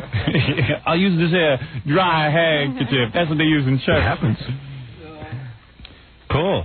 And then, like, you have to sit there the whole time, and then probably all the priests know you and stuff. They probably think you're, like, a real good guy. Yeah. Yeah. So you really love church? I enjoy it. Don't you get bored? No, I get like a special feeling. You do? You know, yeah. Well, you know what? Tom's going to love you now because Tom's like a super religious Christian. Like, he even gets affected when I talk about the Pope. No, I didn't even know that. Oh, Tom's going to love you now. Tom's like so carried. Tom will pray to a stone if they tell him to. He's as dumb as a wall. What do I have to do, Father? Just, stand on your head for an hour, and I'm telling you, you're going to heaven. Oh, okay. Can I play golf? Sure. How much do you love Richard now, Tom? Here's Tom, our general manager. No, Tom is not as stupid as the stone, and Tom is not super religious. Okay, take it easy. But I know you're very Catholic. I'm like sort of Catholic. You're very Catholic. I'm not very Catholic. I mean, I go every Sunday, and that's about the limit of it. You do go every Sunday? Yeah. Wow. And did you know that Richard was a Eucharist minister? No. Are you impressed? Yeah, it's okay. Come on, tell the truth. No, I mean, I have no desire to do that, but no, not that you haven't even, but you do admire it. Well, Richard, have you ever thought about being a priest? No, I've never considered it. All right. Did you ever think about being a general manager? I've never considered it. Yeah. He is certainly the most unusual-looking Eucharistic minister I've ever seen. What do? Do you take your clubs to church? You leave them in the car? Seriously. I take my putter with me. No, what do? Do you take your clubs in the car and then you can go right to the golf course? The golf course is real close to the house. Is it? It's real close to the church. So after church you stop? It's a very convenient little triangle. Okay. I'm just curious. Are you even paying attention, Tom, or are you thinking about your game? Yeah. Practices his putting down the aisle. No. So it's pretty cool. Richard prepares the wafers, and what do they come in, a pack? Or how do you get the wafers? In a challenge. No, yeah. No, but I mean, like, who makes them? Yeah, they come in something. Yeah. Like, Necco? Like, where do you get those wafers? I don't know where they order them from. I'm not sure. Seriously? Yeah. You don't know? Nuns. There are nuns who make them. With their feet, right? No. Now, do they come in a plastic thing? Do you have to take them out of something? No, when I get them, the priest... Can that be a big business, Robin? No, this must be a little nun business. Is that like matzah? It is a nun business. Is that as big as the matzah business? No. I don't think so. Because the little wafers are small. Yeah. What do? You always have wafers, though? You've never had a situation where you had to improvise? No. Actually, I have run out of them before, and you have to go back to the priest and get more. Oh, is that right? Yeah. And is he all upset? The priest No, because he separates them. The priest gets to lock up the wafers. You don't want too much of the body of Christ running around. You ever flip them into people's mouths, like they mess around? No. Hey, open your mouth real wide. I'll see if I get this in. But it's real serious, like you can't mess up, right? Yeah, well, it's bad enough that I have, like purple hair and tattoos, like you said. Yeah. And so, you can kind of see some of the people who've been there. I mean, it's the church that I go to. And that scab on your head isn't helping. I know. I mean, I'm like, hey, the guy has a scab on his head. He's handing me my body of Christ. You know what I mean? How many flavors are there? Just one. So what happens? So you're not curious where the wafers come from? No, I never really thought about it. I mean, because I don't think about, where they come from. I just think about more what it represents. Right. You ever put cheese on them? Like, make them more, like do some innovation? Like, I would do that. Hey, would you like some cheese whiz? A little hot sauce? Hit you a wafer? Offer some dip with them? Hey, the service is long. How long is the service every Sunday? Usually anywhere from half an hour to about 45 minutes. That's not too bad. It's not bad. You get right out on the course. Damn right. Yeah, right. They know right they got to make it short. Eat your breakfast before church and then get right in. They have my churches. Depending upon. Did your wife go with you to church? No. You go yourself? She's not Catholic. Oh, I didn't know that. Oh, mixed marriage. Yes. What is she? She's Presbyterian. Oh, or Science of the Mind. How could you marry her? Science of the mind. She's science of the windmills of your mind. You don't know your wife's religion? Care. No. You really don't? No, I don't care. I mean, wouldn't you be curious what your wife? I mean, I think she was brought up Presbyterian, but she. Maybe you should talk to her a little, Tom. Yeah. I talk to her a lot. So you go to church, right? I can't believe it. Right. You've never gone to church with your wife? Oh, no, every once in a while, sure. I mean, like on She's not into it. Christmas, maybe. Mm-hmm. Listen, she gets time away from Tom. She's happy. Exactly. Let the service go on forever. Yeah. I have the best wife in the world. I come home from playing golf, and she says, "What are you doing here? Go back and play." I would marry that woman in 2 minutes. That's what I need. No wonder Tom's happy. Yeah, I'm very happy. My wife knows I have to work all weekend. She knew it was all set up. And I heard you talking about she's that. like, "You have to work this weekend?" Yeah. Well, how many times are you going to ask me that? You think I want to work this weekend? I don't want to work Can this I ask weekend. you a question? Yeah. Do you ever have a holiday that some in-laws don't visit? No. Any 3-day weekend I get, my house is loaded with my in-laws. Allison's real nice, but that would drive me crazy. Yeah, well, she doesn't care about me. And she doesn't care about my happiness, and she doesn't care about me being relaxed. She doesn't care about her man. Well, I was trying to rush the news so you could get home to your family for a little while. You know what? Keep reading. That's why he dragged Richard in. Drag it out. I'm going to do another commercial break right now. Thank you, Tom. Thank you, Richard. Should I call you something? What is your title? What is your name? Brother or father or sister? No title. Father. Eucharistic Minister Richard. Should I call you Eucharistic Minister? No, you don't have to. No. Rev? All right, Rev. He's a father, right? He's farther out there than I thought. All right, very good. He's almost gone. Yeah, that's scary. I'm not going to your church. All right, very I good. would never have pegged him for the religious one in the group. No, Richard's a good man, though. He is. That means he's great. He is great. That's good. You know what? I feel better about you now. Really? Yeah, I do. Why? Because I thought you were dishonest before. Now I think you're honest. No, he admitted. He goes out and sins every week. He says he'll try harder. That's why he's handling the wafers. Richard, I'm very proud of you and your religious beliefs. Why, thank you. Tom, I'm not so proud of. Because Tom doesn't go to confession. He just Tom, you don't go to confession, do you? No. You have nothing to confess anyway. Well, no. I mean, last time I went, they asked me a question that I couldn't answer. Which was? What was it? They asked me about where I was married. I wasn't married in the church, and I said, "Well, you got to."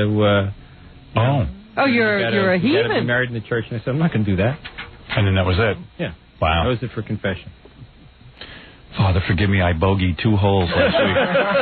All right, we're going to take a break. You know what? All these Catholics are out of control, though. They all have their own rules. They don't want to go by the rules of the church. The father says to Tom, "You got to get married at the church." Tom's like, "No." Okay, well, then you're not a Christian. That's not true. No, I'm a Christian, but I don't want to follow that particular rule. Exactly. I'll create my own religion, Tom religion. At least Richard's following the Eucharistic ministry. I enjoy that. All right, we'll take a break.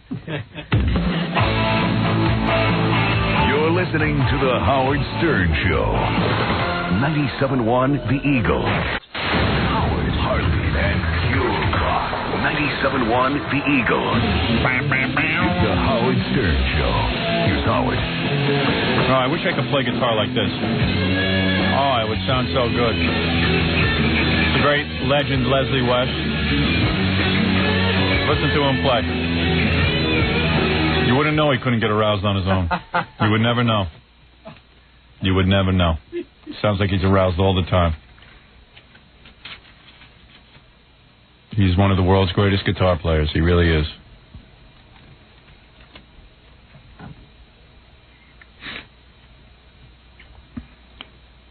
I saw Dee Snider the other day from Twisted Sister, formerly of Twisted Sister.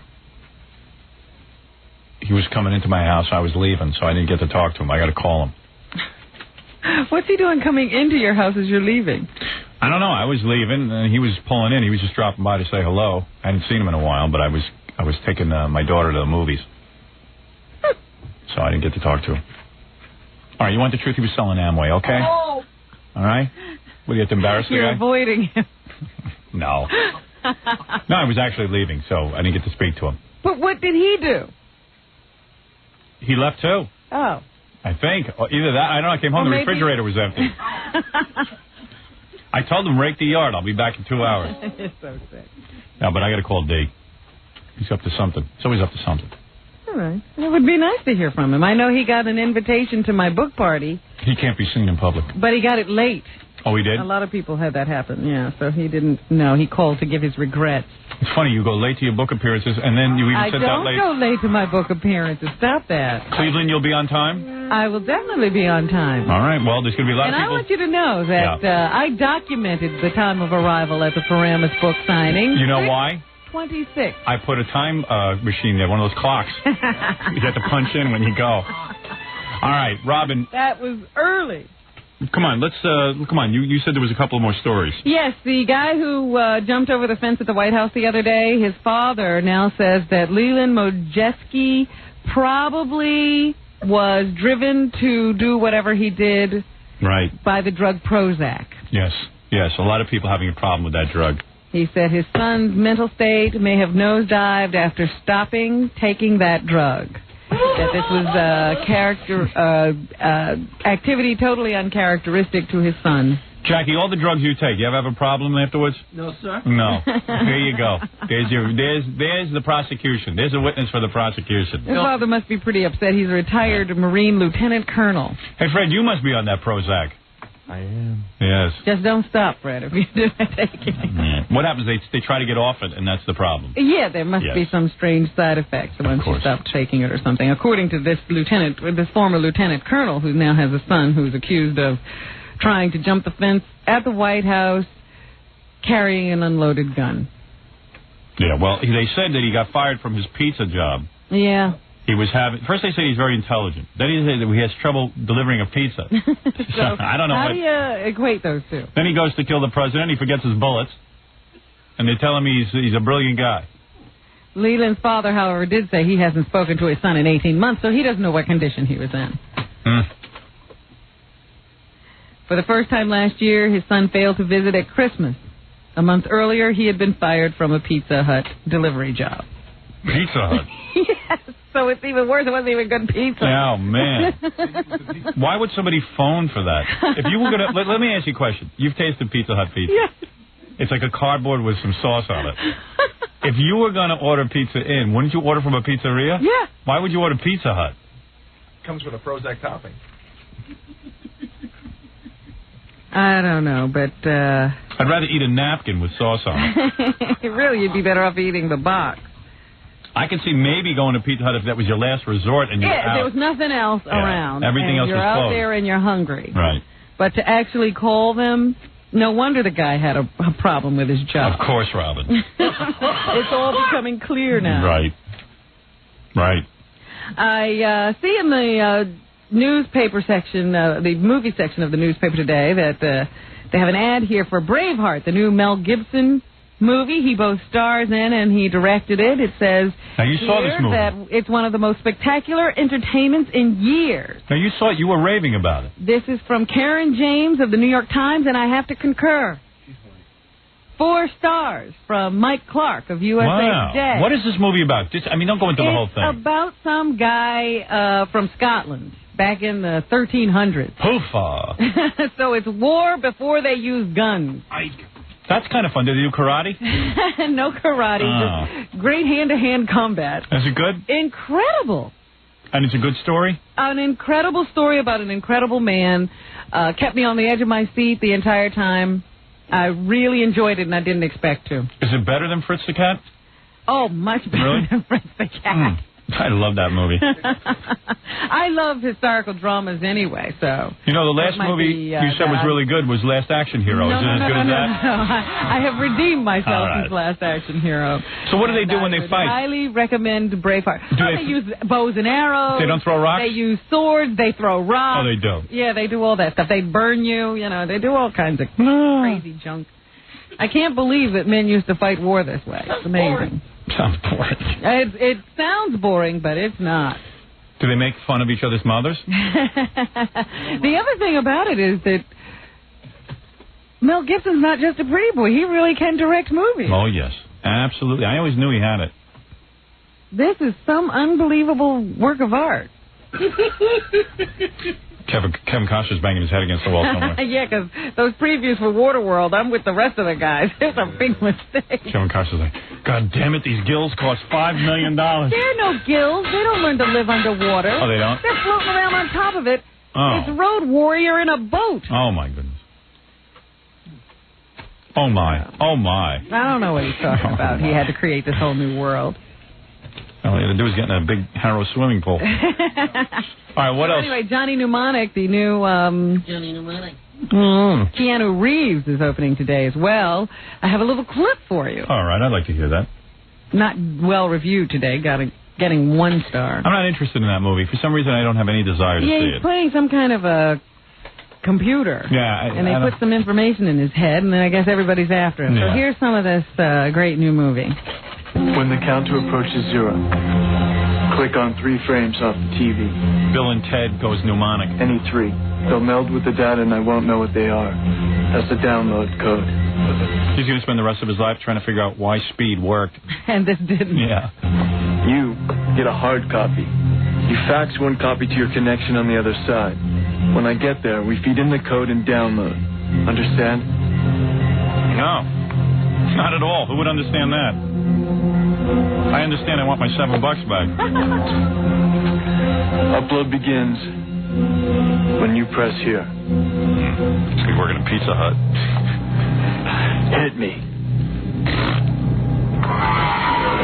Hey, this is pretty good. I've never watched a movie on radio before. Hey, these effects are great. I like the special effects. How much do we got to listen to this? Don't they know this is boring already? Better music than Michael Jackson, I'll tell you that.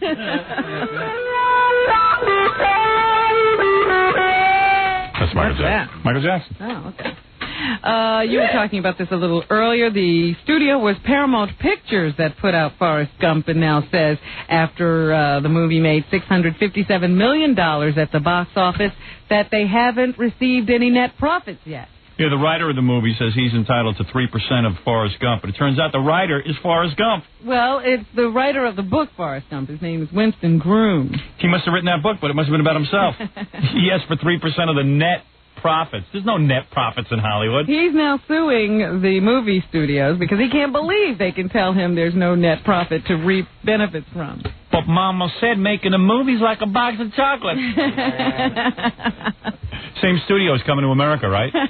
Yep. Yep. They know how to do this stuff. Mama said write a book and you'll get rich. I don't know what happened. Duh. What are you thinking? What are you thinking? What's his IQ? At least Forrest Gump knew how to get into a shrimp business. Stupid is as stupid does. That's what Mama always used to say. Yeah, well, I'm going to kill my mama. So anyway, they said it's too early for this guy to be looking for profit. Oh. What time should he look? If he waits about another 20, 30 years, surely the movie will have turned a profit. Yeah, after everyone rents it a couple of times. Yeah, sure. That's great. They go, the movie made like $400 million. $627 million. Third largest grossing movie in the world, and it lost $62 million. And, you know, everyone in America saw this movie twice at least, and it made a fortune, and the movie made no money. So, okay, obviously everyone knows that's creative accounting. That's how they do it. That way they don't have to pay a whole bunch of taxes. But when this guy went in and made his deal, he asked for 3% of the net. No net. Sure. He wondered why. He thought he was a smooth negotiator. Mama says 3% of the net is a fortune. So someone ought to find out if he is Forrest Gump. A tribal descendant of Pocahontas claims that the Walt Disney Company's soon-to-be-released animated movie of that same name isn't true to life. The cartoon isn't true to life? Another person working on the film said, we didn't make a documentary. Right. This isn't Fritz the Cat. Surely Little Dove Costello. Costello. It's not Costello. Yeah, she's a direct descendant of Lou Costello. She says that she was a consultant on the film. Right. Is now started to criticize it. Of course, it's not true to life, the cartoon. She wishes they would take the name Pocahontas off the movie. Yes. I know, there's a big movement. You know, they had this problem with Gumby, the series. Gumby. Remember that one? Wasn't true to life? Yeah, and I remember the consultant on that was very upset. Wanted the name changed. Didn't reflect the true life of Gumby. A well-known Indian activist, however, says this is a great and very truthful introduction to Native American people. Of course. So there you have it. There's a big controversy over Pocahontas now. Good. Mary Tyler Moore will be appearing nude in a film. Yeah, there's a good idea. They got her just at the right time. When I wanted to see her nude, she wore more clothes than any person on the planet. Why did they wait so long? Now they're going to make her nude. She's going to be in this new movie called Flirting with Disaster by David Russell. It's a follow-up to that movie. Oh, my. That incest-themed movie I was talking to you about the other day, Spanking the Monkey. Yeah, I'd rather see Mr. Grant nude. Mary's not walking around the whole movie like some Marilyn Monroe type. We had a lot of conversation about the role, and it's not some cartoon. So don't worry, they're going to do some tasteful nudity. Is it true to life? With Mary Tyler Moore. I'm going to give Pocahontas. Mary Tyler Moore is Pocahontas. Sonny Block has been... Imagine her topless. Must be like 2 fried eggs with yolks broken. Oh. For God's sake. Nothing like a post-menopause scarecrow with diabetes, and you're going to throw her up there. Oh, boy. Right? Anyway, you were saying Sonny Block? Sonny Block, the radio financial wizard. He is now indicted, even though he's out of the country. They did round up his 3 co-conspirators, according to the government, yesterday at their homes. They are all charged with running some scams, with Sonny being the pitch man, where they would sell bogus securities over the radio. Yeah, I'm trying to get into that. With his endorsement.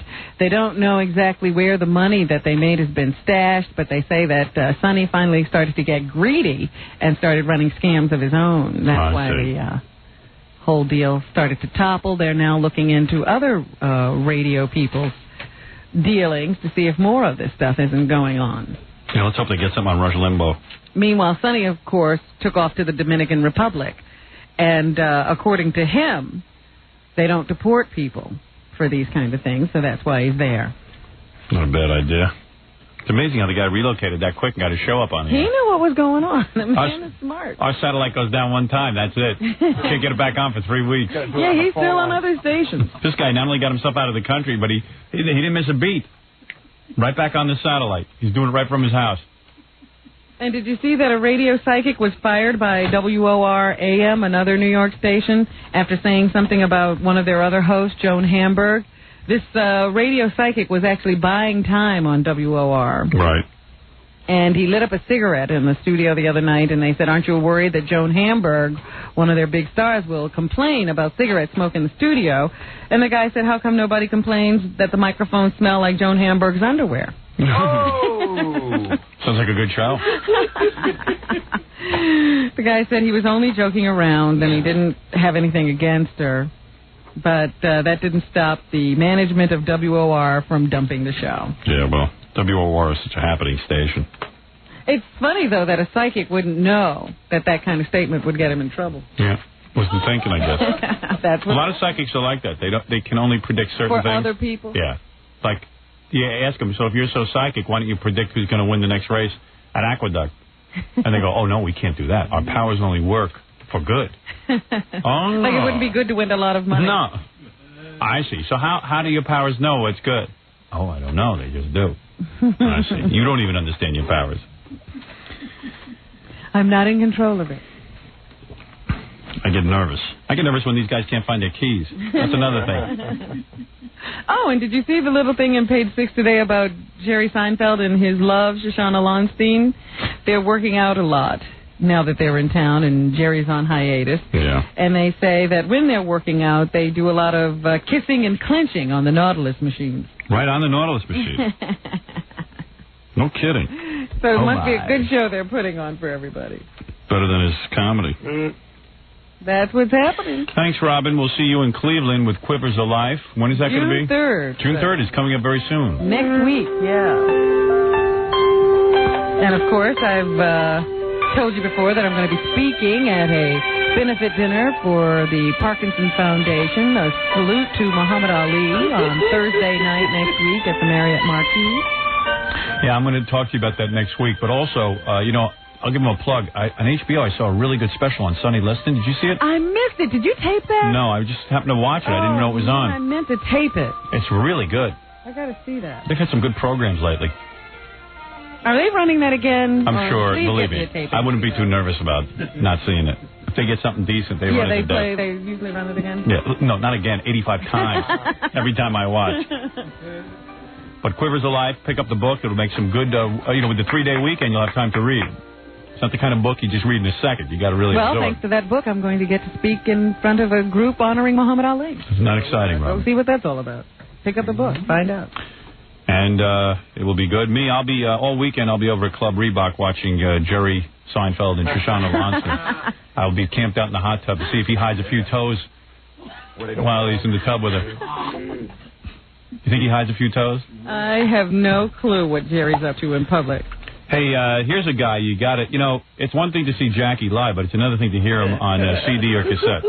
See the same hostile guy everybody's been talking about. Right. You can have it. You'll own it. It's $10 plus $3 shipping and handling, which is not a lot of money for the amount of laughs you get. Jokeland special, buy two, get one free. 1-800-323-KING. Oh, that's Jackie on CD, right? That laugh is from Jackie on CD. That one, too, I think. Visit Jokeland in the World Wide Web. He's on the Internet. That's right. You can get Jokeland all the time. For jokes and Jokeland Internet address, call 516-922-WINE. Remember, 516-922-WIND is not a pay service. Also, if you'd like, order a signed copy of Stuttering John's CD. Call 201-942-OUCH. If you're planning a wedding or a party and you need a disc jockey, please call Scott the Engineer's Rocket Entertainment at 718-BAG-5040. Scott, get the tape machine rolling. I'm going to be back there to record commercials next. My day is just beginning, Robin. You're on to your next assignment. I'm on to my next assignment.